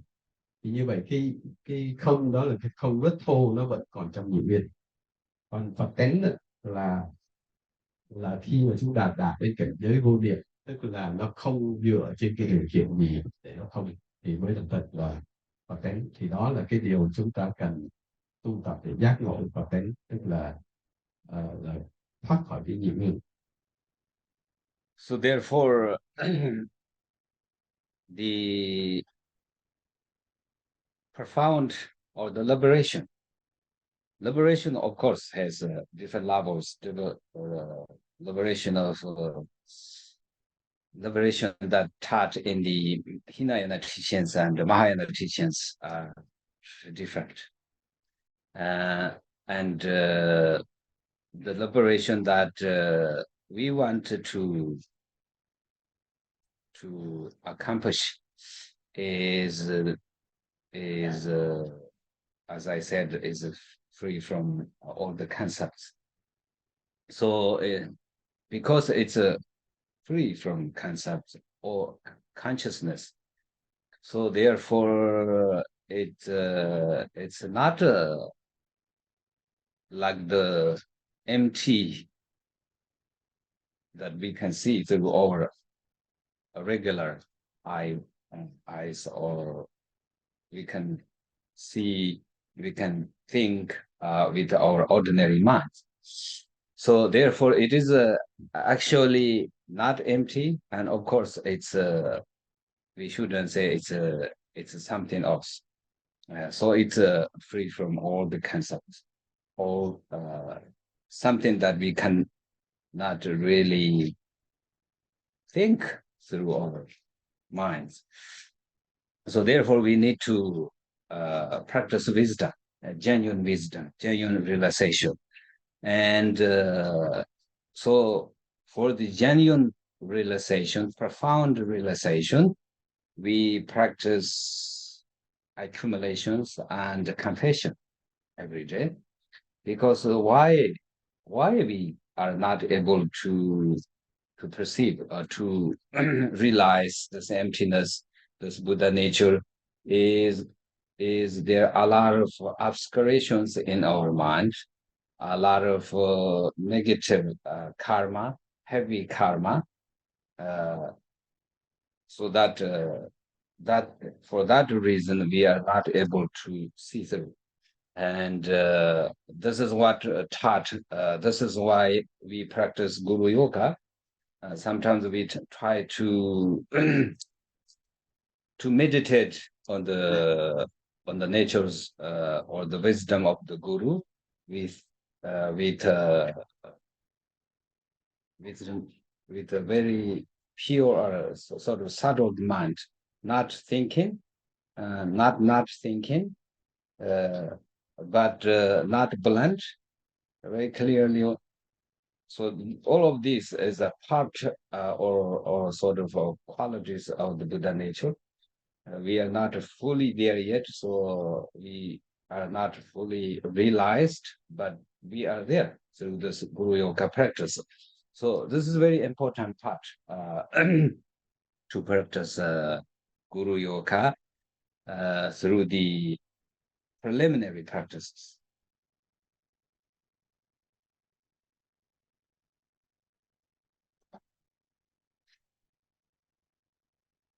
Nên ra khi mà chúng ta nói đến giải thoát á, giải thoát nó có nhiều cái cấp độ khác nhau. Ví dụ giải thoát theo tiểu thừa, quan điểm giải thoát theo tiểu thừa hay là giải thoát theo đại thừa, nó khác nhau. Và chúng ta bây giờ đó, tại sao chúng ta không có thể giải thoát được? Bởi vì chúng ta vẫn vướng vào cái tâm nhị nguyên, tức là vướng vào cái phiền não, vướng vào cái vọng tưởng vân vân. Thì cái vướng vào cái vọng tưởng phiền não là do cái tâm nhị nguyên của chúng ta, tức là lấy cái này nhìn cái kia vân để nhận thức theo cái cách đó là nhị nguyên. Thế ra chúng ta khi mà chúng ta giải thoát hay là tức là thoát khỏi những vọng niệm, mà như vậy tất cả các vọng niệm hay khái niệm thì như vậy nó có năng và sở, tức là cái năng cũng phải giải thoát luôn, không vướng vào năng và không vướng vào sở, thì vậy thoát hết cả hai, nhị nguyên đây thành ra bất diệt. Và bây giờ chúng ta cái sự suy nghĩ chúng ta nhận thức, chúng ta nhìn, chúng ta nghĩ vân vân, rồi chúng ta tạo ra chấp những cái tướng này tướng nọ, và cái tướng này tướng nọ nó lại phải dựa trên những cái tướng khác, thì vậy nó chỉ là những khái niệm nó nương tựa nhau theo nhân duyên, nó là nhận thức hay nhị nguyên. Như vậy tức là khi mà thoát khỏi nhị nguyên là nó không còn vướng vào bất cứ khái niệm gì nữa, không còn cái ý tưởng này để dựa trên ý tưởng kia, thì mới gọi là thoát khỏi nhị nguyên. Như vậy tức là tại sao chúng ta phải tu, chúng ta tạo công đức này nọ vân vân, bởi vì không có đủ công đức đó, chúng ta cũng không có đủ ấy để giải thoát, bởi vì nhiều công đức nó phát sinh trí tuệ này vân vân, và từ đó mới có thể nhìn được cái chuyện đó, rồi từ từ nó cái nhận thức nó thoát khỏi nhị nguyên, một lúc nào mới có thể chứng ngộ được cái Phật thánh. Như vậy giải thoát là như đã nói đó, giải thoát chính là thoát khỏi tất cả vọng niệm, tất cả những cái tướng vân vân. Rồi một cái ý nữa là tại sao nếu hiểu vậy chúng ta lại phải tu tập cái pháp của siêu du già, bởi vì bây giờ tâm mình vẫn còn chấp tướng. Thật ra khi mình quán đức bổn sư của mình vân vân là một cái đại diện cho trí tuệ, đại diện cho từ bi, mà không có vướng vào cái ý niệm quan niệm, không được vướng vào tướng gì vân. Thì như vậy đó là ngài là cái vị đã đắc được Phật tánh, hay là đã giác ngộ được Phật tánh, thì mình nương cái phương tiện đó là pháp bổn sư dương già để mình đi vô mình có chỗ quán tự là có chỗ tu tập là Đức Bổn Sư, là cái vị đã giác ngộ đại diện giống như những cái khoảng ấy.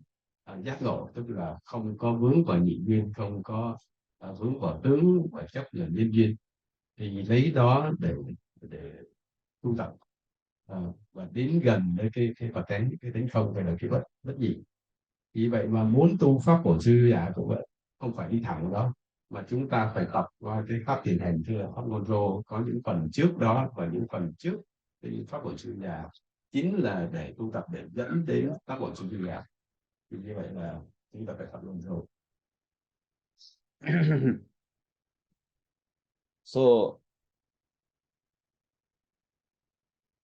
I don't know, people really understanding the value of Mondro or Guru Yoga. Sometimes I think people have no eyes, no wisdom to really see the use and the goodness of Mondro practice. So they do anything they get. Every day they change their practice. And I do this today because of this Rinpoche gave me, and he said the best, and that, and this, and that, and then running everywhere and then getting nothing. This is what I really feel this way sometimes. I think that's nothing special understanding, but lack of understanding. I think it's a sort of hesitations and ignorance. So I think we should understand, or we should trust all the great masters, at least in our lineage. And they all accomplished such great siddhas through the practice of this same practice, very simple practice, but practice many times and over and deeper and deeper, so that they really reach the goal. And now we are like the rabbit, right? The smart rabbit who tries to plant all kind of fruits and end up empty-handed. So I think this is happening with us.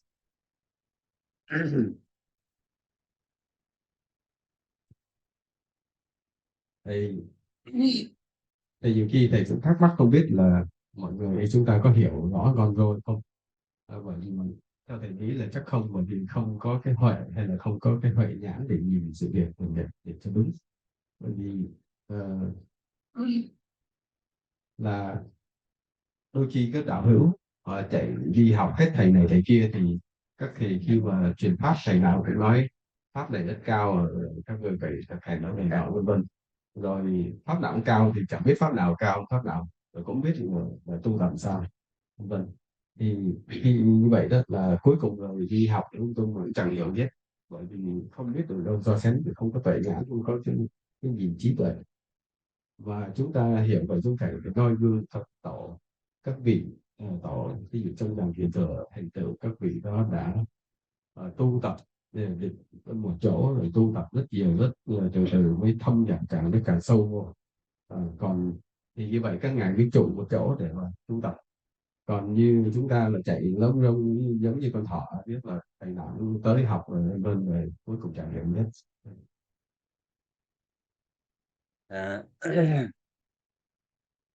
I understand that people are busy, so therefore we don't have much time to do many things, I think. And we should have the wisdom, and we should have a very good way to practice Dharma, because we want to practice Dharma.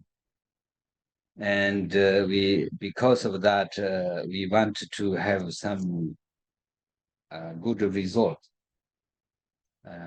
But due to our ignorant and our this very unstable faith, so people up and down, and this always being picky I think this is maybe better. This is a higher, this and that. So this is I said earlier, because of that, try to be very smart, so that because of that, one is in trouble all the time, not going anywhere. So I wish that people have the correct vision to see what is good and what is not really good.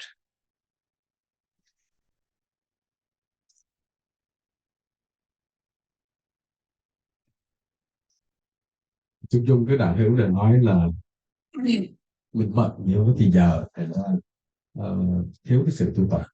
Nhưng mà cái quan trọng đây nữa là chúng ta phải có cái trí tuệ để chúng ta nhận biết cái nào là tốt xấu, và phải có trí tuệ đó thì mới hiểu rõ và có cái cách tu của chúng ta. Và thực sự ai tu cũng muốn kết quả, nhưng mà tại sao không kết quả là bởi vì vô minh, tức là không có hiểu biết.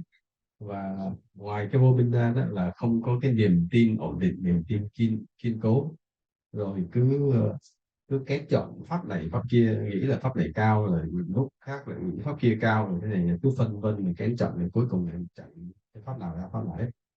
Như vậy thầy thấy là mọi người đó là cần có một cái chi kiến đúng đắn, cái nhận thức, cái sự hiểu biết rõ ràng, phải biết cái nào nên không nên, cái nào tốt, cái nào xấu, cái nào hợp với phù hợp.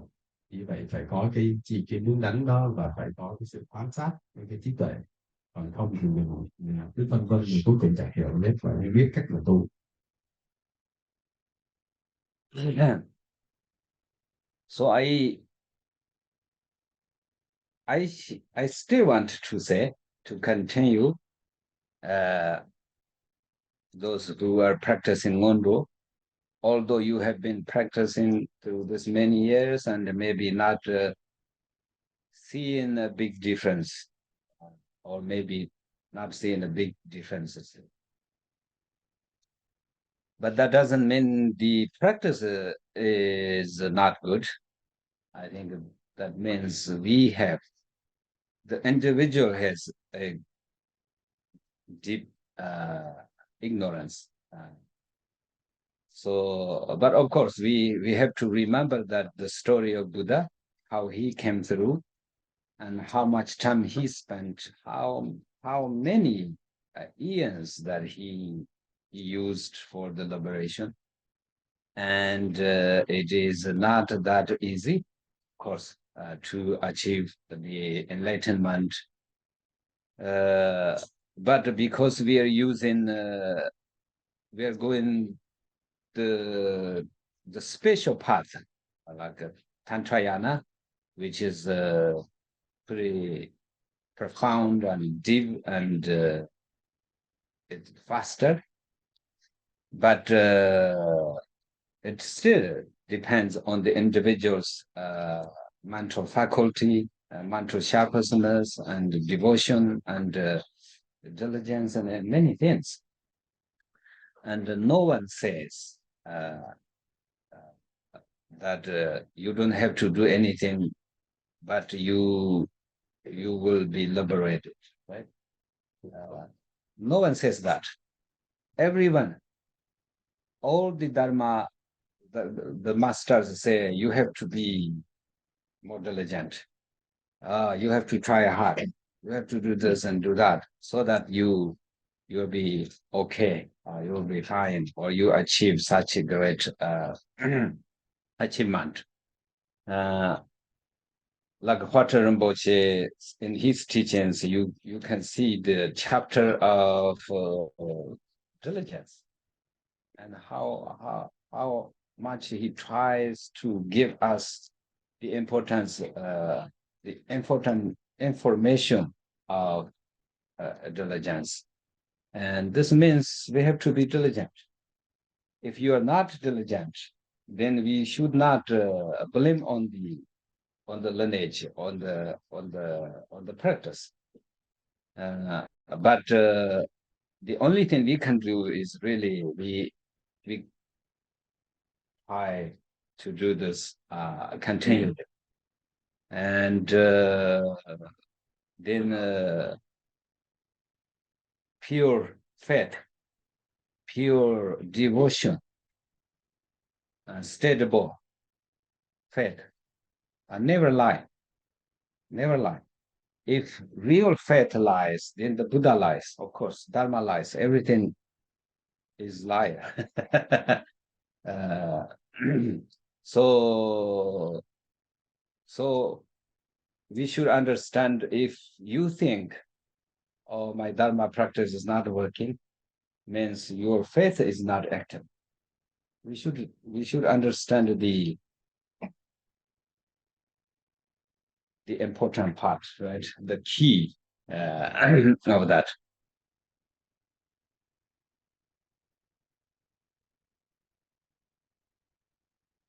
Thì một điều đó thầy vẫn muốn nhắc nhở và nhắc nhở mãi là gì? Chúng ta hãy tiếp tục tu hoài, tiếp tục tu.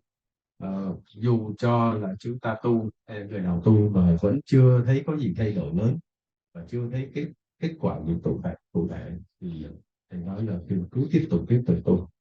Như vậy đó, không có nghĩa là mình nói cái câu vậy là tu mà không kết quả gì mà cứ bắt tu mãi, là tức là cái điều đó là điều không tốt đó. Mà bởi vì mỗi người đó thì cái sự vô minh hay cái sự thông tuệ nó khác nhau, cái trình độ nó khác nhau.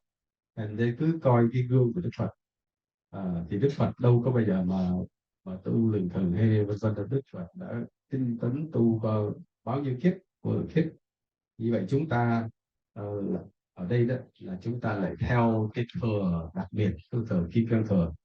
Thì kim cang thừa đó có những cái phương tiện để nói là pháp tu, để tu cho nó lẹ hơn, nó mau hơn. Có khi là chúng ta nghe những cái chuyện mà các vị giác ngộ theo kim cang thừa là kiểu búng tay cái là giác ngộ, hay là có những cái câu mà chẳng cần tu tập, chẳng phải khổ công mà vẫn giác ngộ, thì nghe thấy đã lắm. Nhưng mà không có nghĩa là búng tay một cái mà giác ngộ mà không làm gì cả. Bởi vì các thầy cũng hay là các cậu cũng vậy, là trước khi mà đến cái sự giác ngộ như vậy đó là chúng ta phải như là làm rất nhiều việc, tức là tu qua cách này cách kia, mà không phải là tu lè phè, mà tu rất tinh tấn. Ví dụ như tổ Pháp Sư Bồ cũng nói là luôn luôn nhắc nhở là cái yếu tố tinh tấn siêng năng. Như vậy là chúng ta hiểu vậy, chúng ta phải siêng năng tinh tấn vân vân. Chứ còn mà mình tu không có kết quả, hay là không thấy sự thay đổi gì lớn, rồi đổ thừa cho thầy treo pháp, cho dòng pháp vân vân, thì cái đó là sai. Bởi vì nếu chúng ta không có thấy kết quả gì thay đổi thì mình phải tự hỏi là mình có tinh tấn siêng năng tu tập liên tục hay không. Và một cái yếu tố mình phải xét lại cái lòng thành tín của mình, nó có đầy đủ, có kiên cố, có ổn định hay không. Bởi vì nếu mà nói cái lòng thành tín hay cái yếu tố tinh tấn thôi, thì cứ coi gương Đức Phật không biết thiếu gì thì phải biết, nhưng mà chắc chắn là Đức Phật không thiếu cái tinh tấn, không thiếu cái niềm tin và cái lòng thành. Vì vậy không có kết quả thì mình phải coi lại, tức là mình có cái niềm tin hay không, có cái lòng thành hay không, có sự tinh tấn hay không. Thì coi lại tại sao mình tu không có kết quả, mình thiếu yếu tố điều kiện mà trong cái ngày qua thầy cũng có trình bày. We should understand that, for example, like we are this like process for a long-term treatment for a great disease. It takes long time to heal the disease completely. In this period of time, we need to take medicines every day. So if you try to practice every day, and although it's a short, maybe 15 minutes, half an hour, it is a very good way, because you are taking the medicine every day. You are listening to the physician, something like that. But if we stop taking the medicine, then it reduces the speed of recovery, and everything pushes back. So therefore, just as like that, every day, do something for your Dharma practice. and it will at least eliminate or purify yourself, and it will be very useful for you when you leave this life. At least you have something to carry with you, because if we don't practice, we forget doing practice, and many months and many years, and then, oh, I do my practice, and then again forget. This is being very spoiled dharma follower, bad dharma follower, right? And it's only bad for yourself, right? Not bad for others, bad for yourself. So therefore, I advise, or I recommend everyone to practice, to use your practice sadhana every day, whatever the time you have available. Still, you should do.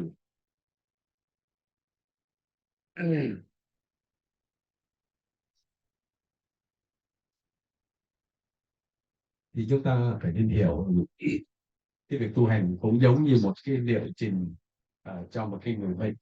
Thì trong trong một cái người bệnh đó, thì ông bác sĩ cho một cái liệu trình chữa trị vậy, tức là ngày nào mỗi ngày phải uống thuốc, phải làm gì vân.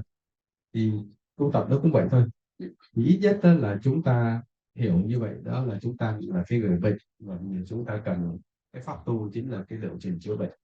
Như vậy là trong cái lộ trình đó nói là mỗi ngày chúng ta phải uống thuốc này thuốc kia, có khi chúng ta cũng uống thuốc rồi cũng có khi chúng ta ngán rồi, nghĩ tới thuốc cái là phát sợ rồi cho uống thuốc, cái mình đẩy ra mình chịu uống.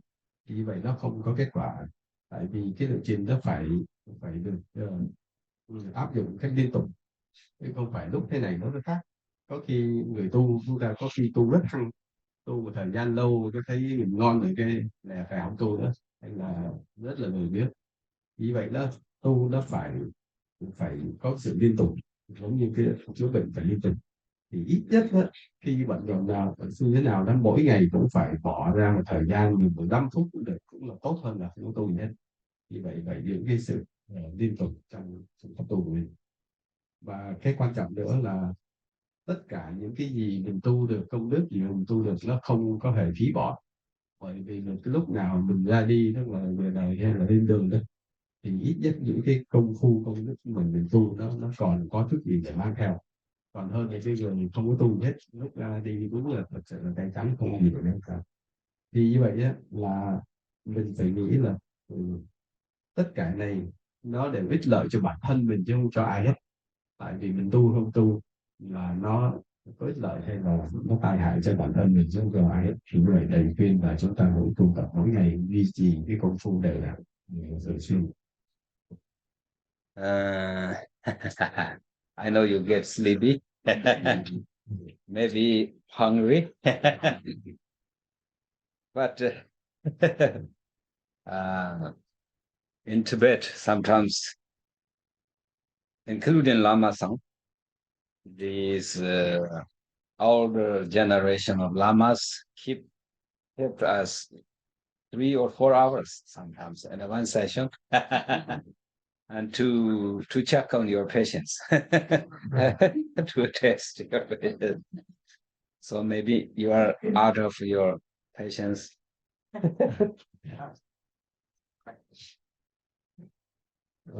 Thì bên Tây Tạng đó, thì bên thầy nghĩ là bây giờ chắc cũng có người chắc đói bụng rồi, nhưng mà ở bên Tây Tạng đó, mà ngay cả thời Lama Sang, khi Lama Sang dạy pháp rồi cho Phật tử ngay trên bản thân thầy thì ngồi nghỉ 3-4 tiếng đồng hồ để thở coi có lòng có cái sự kiên nhẫn hay không. Thì bây giờ thầy mới nói chút thì chưa tới 13 tiếng. But soon, huh? Don't be sad, but finish soon. And so I've seen people still trying, at least. That is something good. That means you have not given up your dharma, your faith completely. Maybe giving up a little bit, but but still you keep it. So I think that is good. Tôi thấy là bây giờ nhiều người vẫn còn cố gắng tu hành tuy là và không có bỏ cuộc, tuy là cái niềm tin trên cái lòng thành nó có bớt đi một chút nhưng mà vẫn còn cố gắng thì tương đối cũng còn tốt. And nowadays many people really they are giving up. I cannot say many, but some people at least I know giving a completely forget about dharma, something like that. Because I think they made troubles, maybe bad person, bad lama, bad spiritual friends, and many others. So because of that, they completely giving up. But I think you are still keeping your tradition. You are still keeping your spiritual practices. So that's why I think it's good, and I appreciate, I enjoy for your conduct.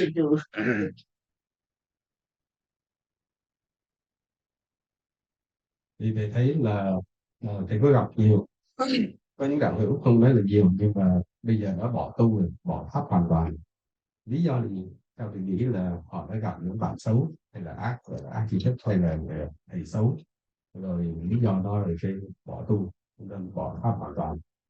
Còn ở đây thì ít nhất là quý vị đây các đạo hữu đây tới đây tham dự thì chúng ta cũng còn là gìn giữ pháp, là vẫn còn cố gắng tu, thì đó là cái điều thầy thấy là rất là hoan hỉ. And I try to show you a video, if I can find about let's say abundant dharma. And the other thing is everyone is of course being good person, at least means I see around when I come here, I see around here, and some people we don't see them anymore. I think this is there's something to do with their conduct, and it's I think it's something maybe an obstacle for their dharma practice.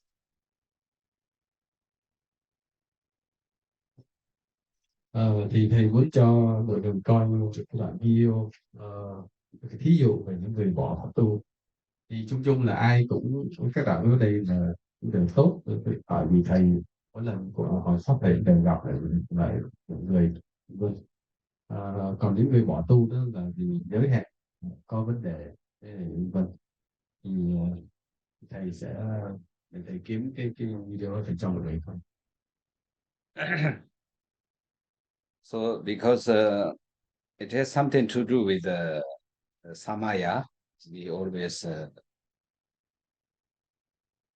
talk about the importance of samaya, and samaya is the root of all the siddhis, as taught in the Tantrayana teachings. All the Tantrayana teachings, they accept that samaya is a very powerful condition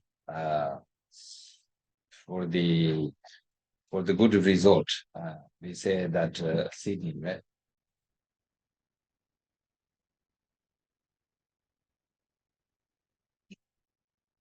Thì trong cái việc tu hành đó là cái giới hạn của người tu rất là quan trọng, và giới hạn chính là cái gốc rễ của mọi sự thành tựu. Nên là thay dùng cái chữ siddhi hay là phiên âm là tất địa đó, nói chung là sự thành tựu.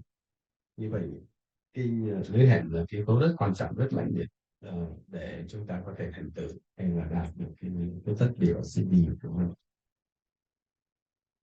I don't know if I can find.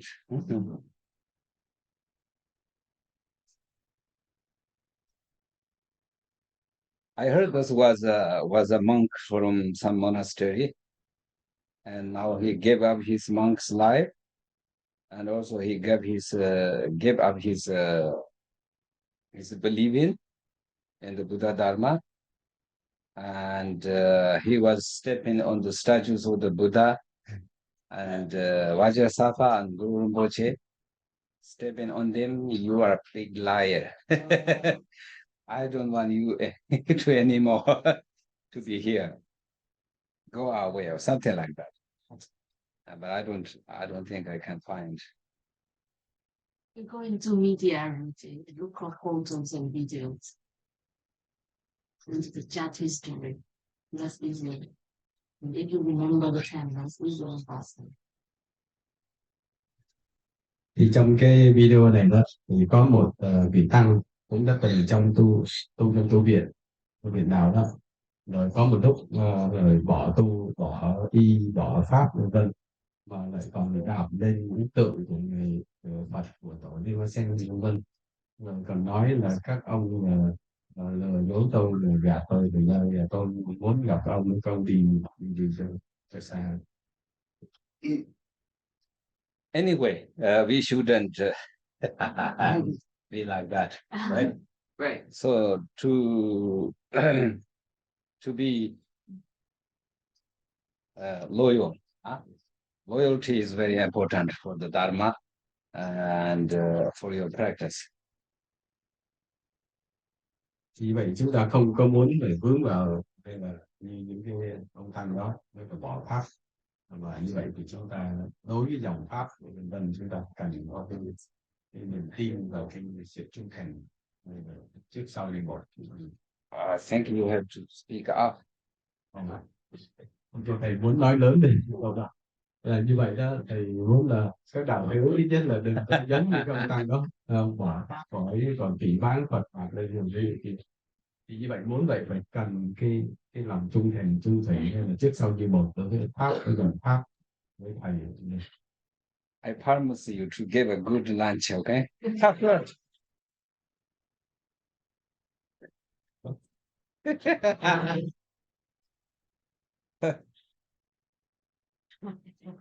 This is okay for you? Oh, that's fine.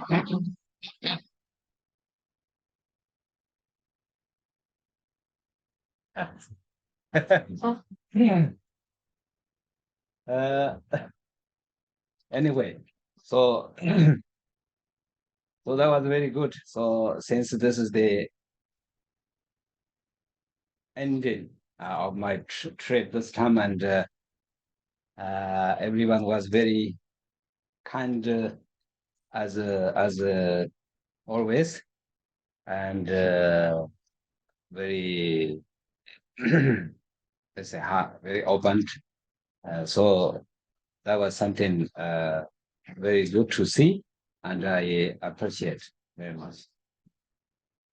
Thì nói chung cái chuyến đi của thầy rất là vui, gọi là thành công, và nhiều thầy gặp các đạo hữu thì rất là cởi mở, rất là yên tâm, vân vân.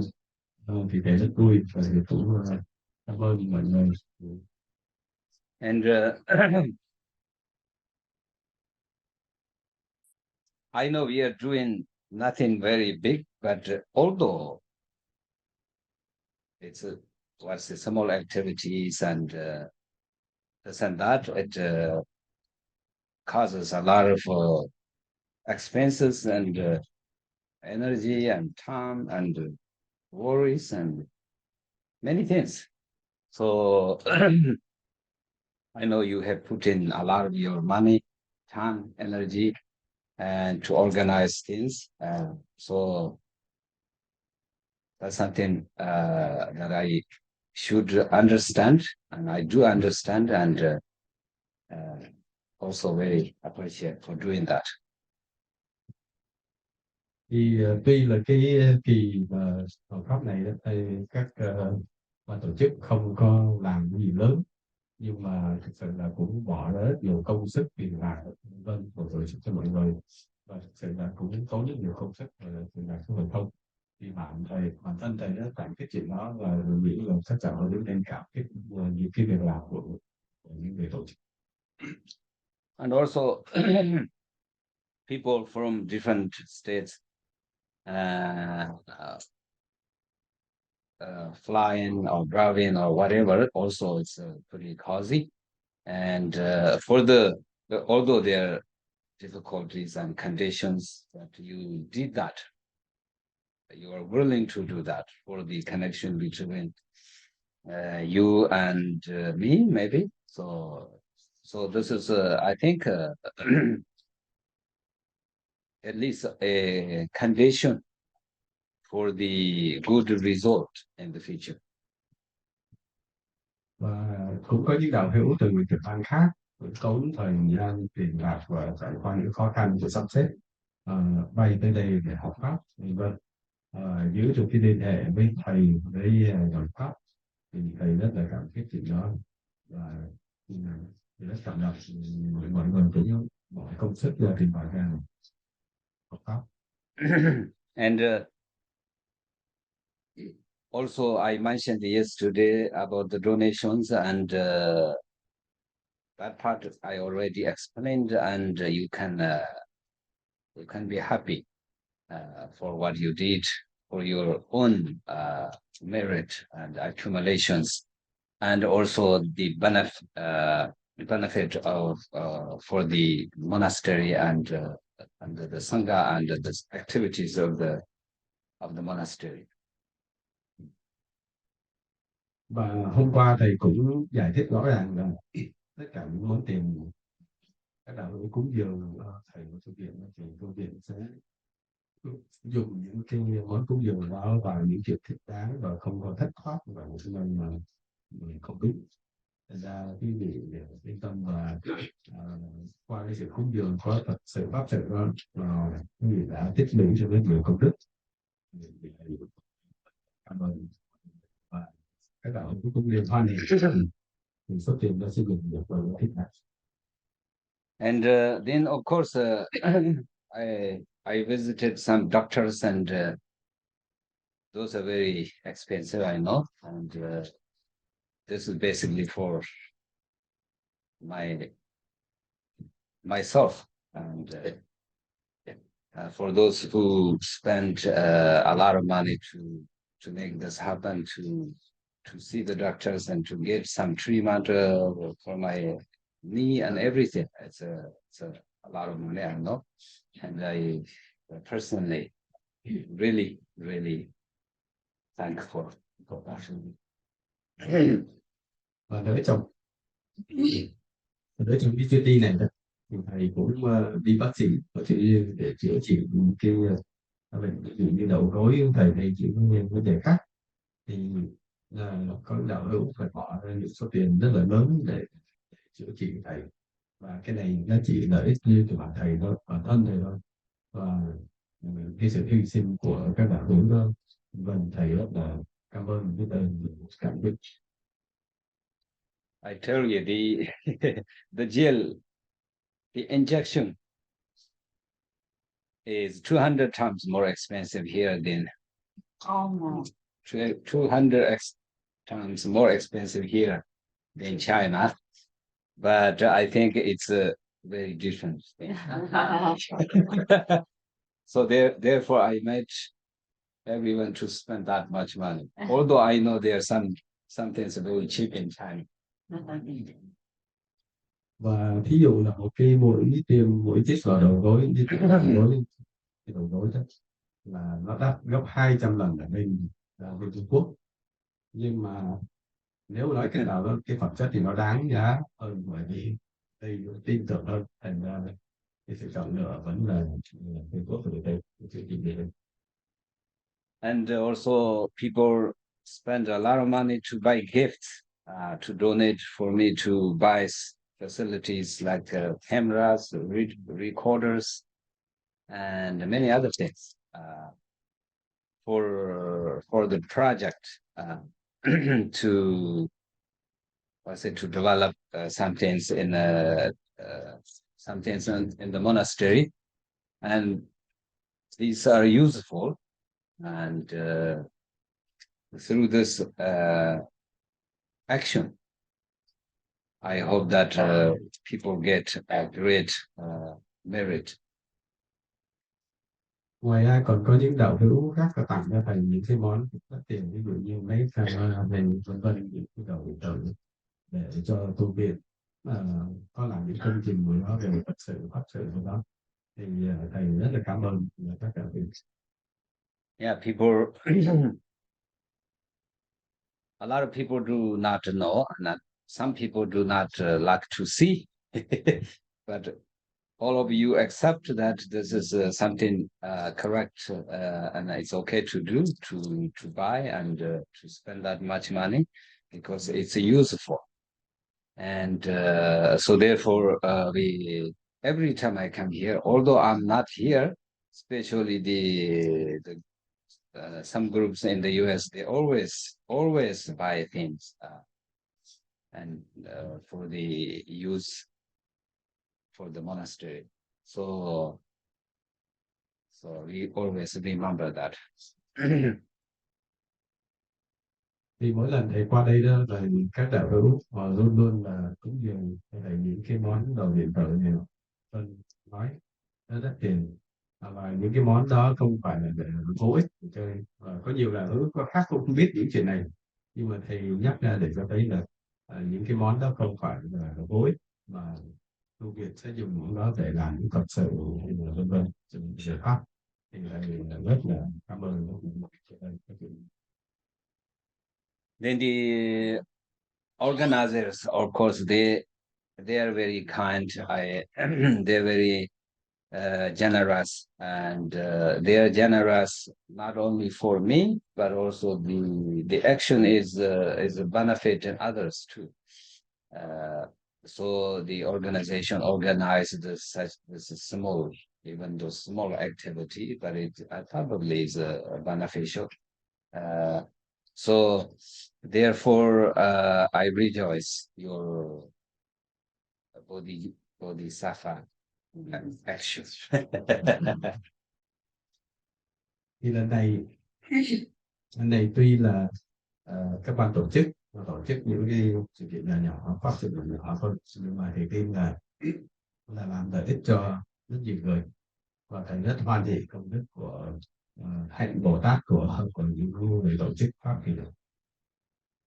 And especially, I really appreciate and thankful for the attendance that I do the trip in Vietnam and all the way to here. Attendance very kind, very hopeful, and attendance from other states to here, from other cities to here. So very kind of you.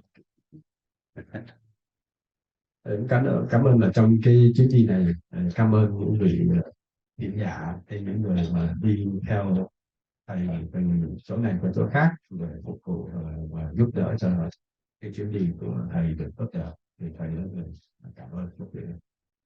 And people who try to always keep the connection and always try to what to say to show other people the information about our monastery, about me, and try to work for my activities, and especially making books for my talks. I think this is something also very beneficial, and very, very, very thankful for that. Và thầy cũng cảm ơn những quý vị mà làm cái công việc thông tin về những hoạt động thầy, những cái thực sự những hoạt động của ngành tu viện cho mọi người biết rộng rãi, và có những người cũng cố gắng ghi chép lại những lời của thầy giảng, để cho mọi người biết, thì đó là những công việc rất ích lợi. Thầy cảm ơn mọi người. Basically, what we try to do is try to help Buddha Dharma, and especially for the monastery. It's a kind of large sangha, and through the activities or through the work to support this Dharma, you are actually serving Buddha and Dharma. So that's why we all have a same goal to serve Buddha Dharma, to spread Buddha Dharma, to benefit sentient beings. Tu viện thì cũng cố gắng có những cái Phật sự để phát triển bằng nhiều Phật pháp thì và đã được những đạo hữu đóng góp hỗ trợ rất nhiều, thì nhờ đó mà Phật sự bên đó mới có thể phát triển cái được. Thì như vậy là chúng ta và bên tu viện cuối cùng một cái mục đích là bằng nhiều Phật pháp để pháp rộng rãi. Okay, now you are liberated. Oh, refuge. Refuge. Something. Refuge? Oh, okay. Ai mới chưa quy đến trước đây. Để cho quy các bạn Thì đạo quy rồi ngồi tại chỗ một, còn những người mới thì lên trước.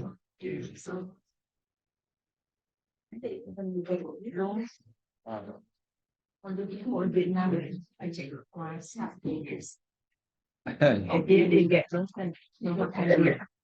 I did give the other day. Yeah, not that.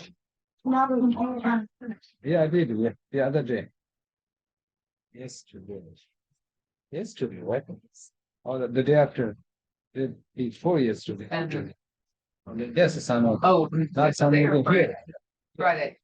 Yes. Yeah. Friday, the first day of time. Yes. I read it. Those are the one most important. Those are this everything. I think people have it. You were there, right? Yes, sir. And I did. So we Yes, sir. You have the whole translation. Yes. Ai mới điều chỉnh. xin mời anh Đạt nói gì mà It's okay. I wasn't fine to be hurt if you did. Thế thì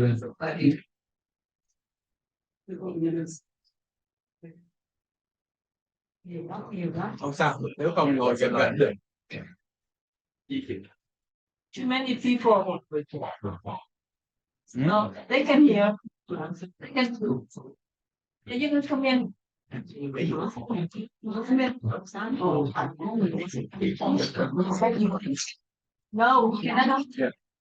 Vì những đạo hữu nào mà đã quy rồi đó thì nên nhường chỗ cho một số đạo hữu mới đó, ở còn trước thì.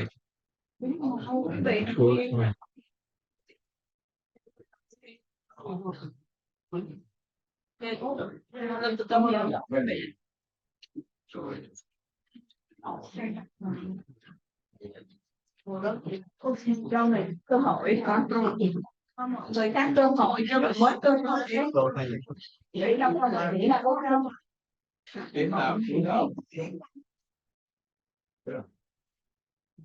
rồi cho bé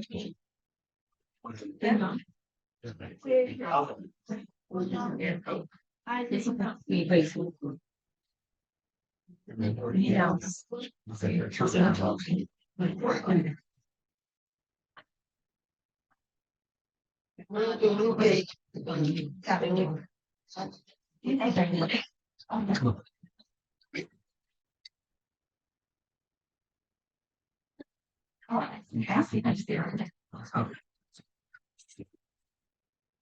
You really want me to go?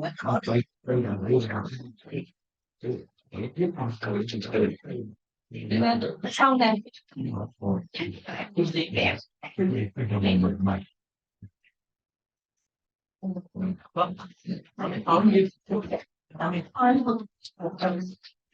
ai thích làm gì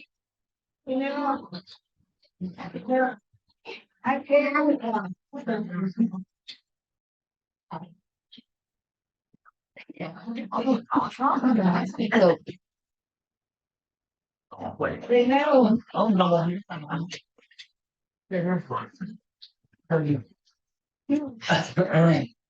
Bên trong này rồi.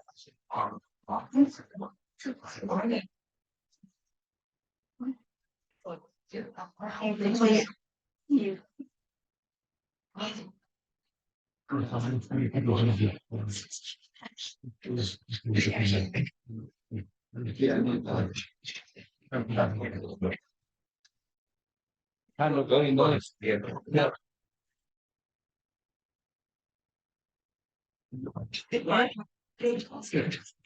Are you leaving? Yeah.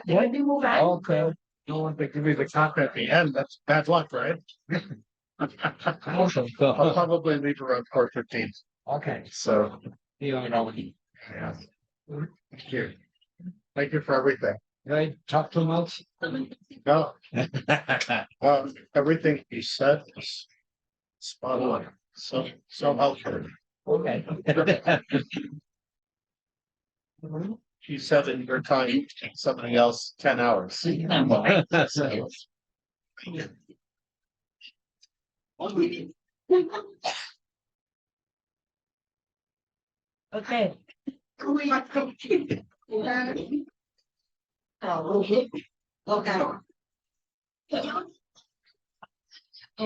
Rồi thầy sẽ chặt ngay như em đó. Ready? Okay,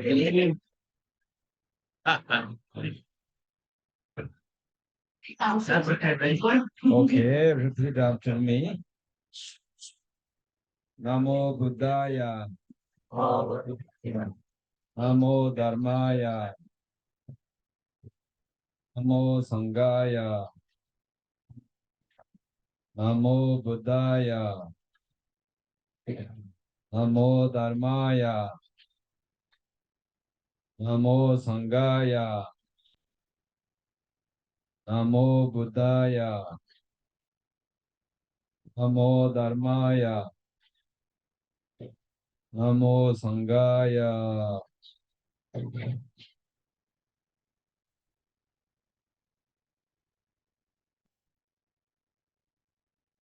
Okay. So now you are Buddhist. Không.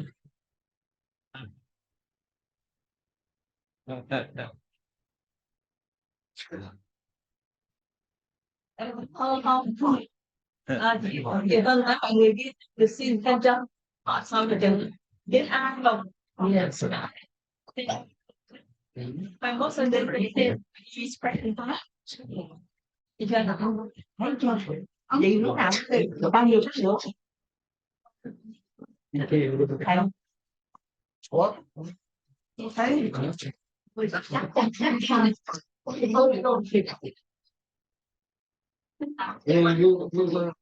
After I go back. có không? Có sao? Dạ. Thấy có sơ rồi. Không có. Rồi. Nơi trường mấy thầy anh có sao thì không đi vào. Okay. Okay.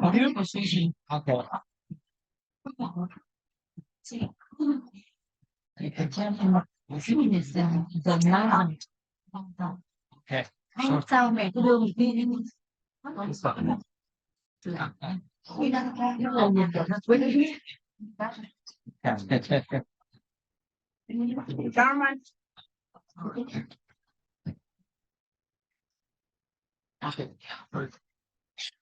ơn. Bạn đây cũng vậy, đi chắc tay lên, tay lên. Good. Okay, good. You stand. Stand up. Okay.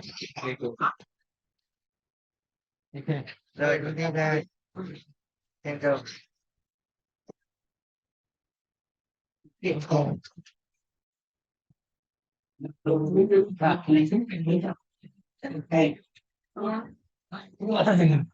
Okay. Đi tên luôn không thì sao? Không tôi lại đi tên rồi. Okay. Xin phải không? Anh có làm không có em lúc nó em nó xịt quá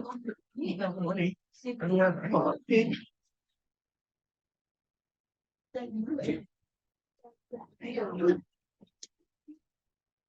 Thank you.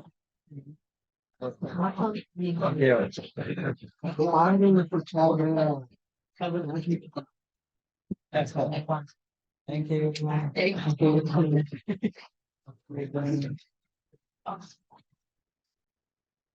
anh có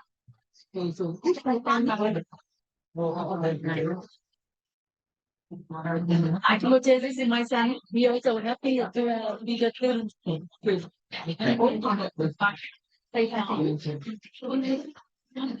No, I don't. Okay. Thank you so much.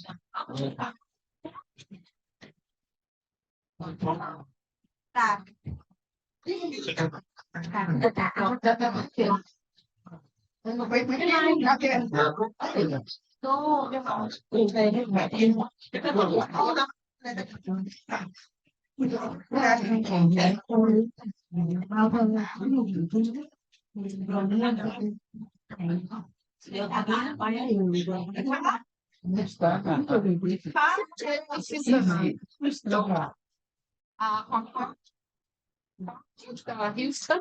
Oh, Stephanie, right there. okay. Wait. Stay right there. I'll ask for return for you. Okay.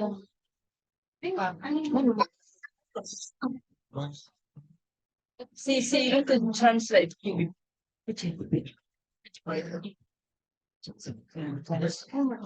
So this one. Oh, Let's go. okay. Very fun. Okay, we'll go. No, follow. Yeah. Mình lên cái sổ đó. Oh, remember change. This is this the two nuns, and then it is brother. He said a lot of as for the Bucha and well, I have requested for listening to the in the list by next with my the project. So I will.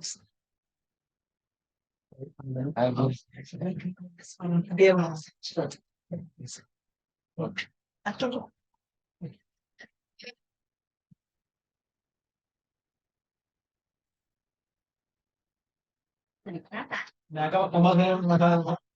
Anh cái này là vậy ai coi được.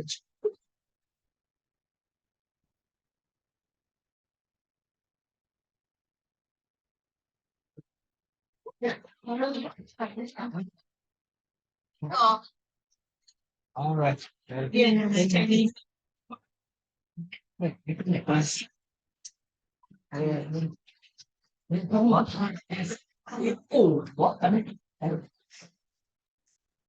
Tôi đau. No idea. Okay.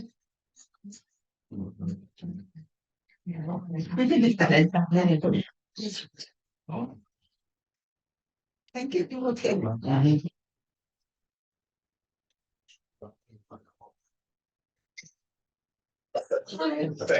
Bây giờ xong, ta tiếp theo thôi.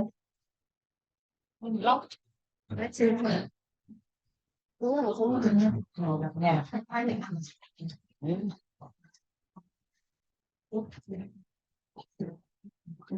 Đến cùng bây giờ thì ai chơi cái gì?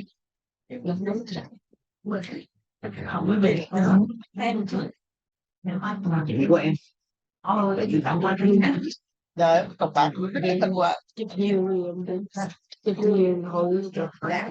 Nhưng mà chị chụp cái này thì không biết ai chị gửi gì. Thank you. So much. Thank you.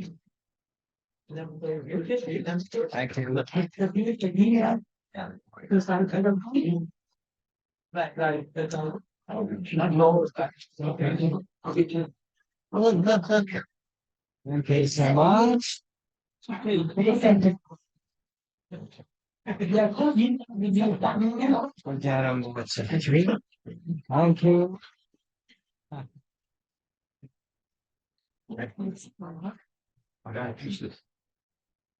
Very good. Mm.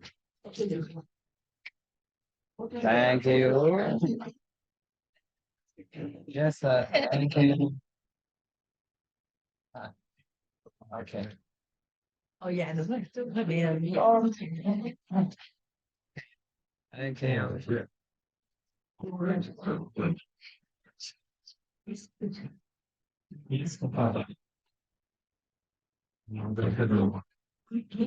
thì đến sâu hạt cái lại nó phải thôi Thank you. hai đào hai mất tiền sâu hạt không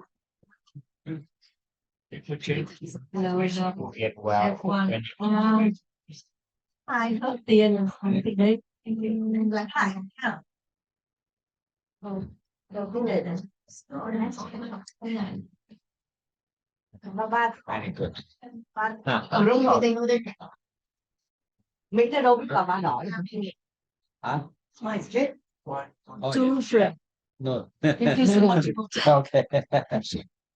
for telling me Okay. thank you Thank you. thank you thank you Thank you so much. Thank you. Yes.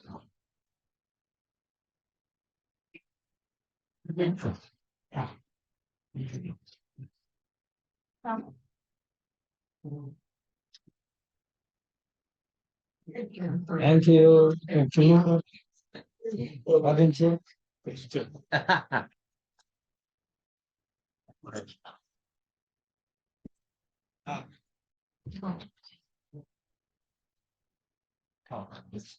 Yes, sir. Very good. thank you Yes. okay Okay. thank you so much Okay. Can I take a look at her?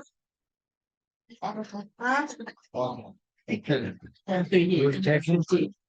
Thank you. Đây đang chị được sự phản ứng phòng yên lắm.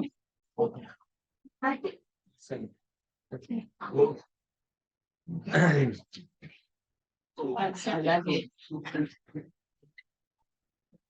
Cái này xong chưa? Hãy còn hãy cần để rồi con trai vô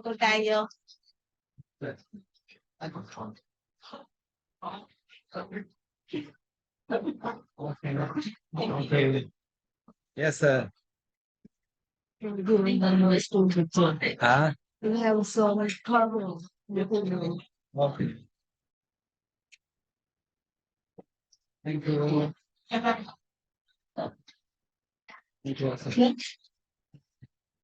So we eat? Yes, put outside in the garden. Okay. Sure. Done. Hay đi từ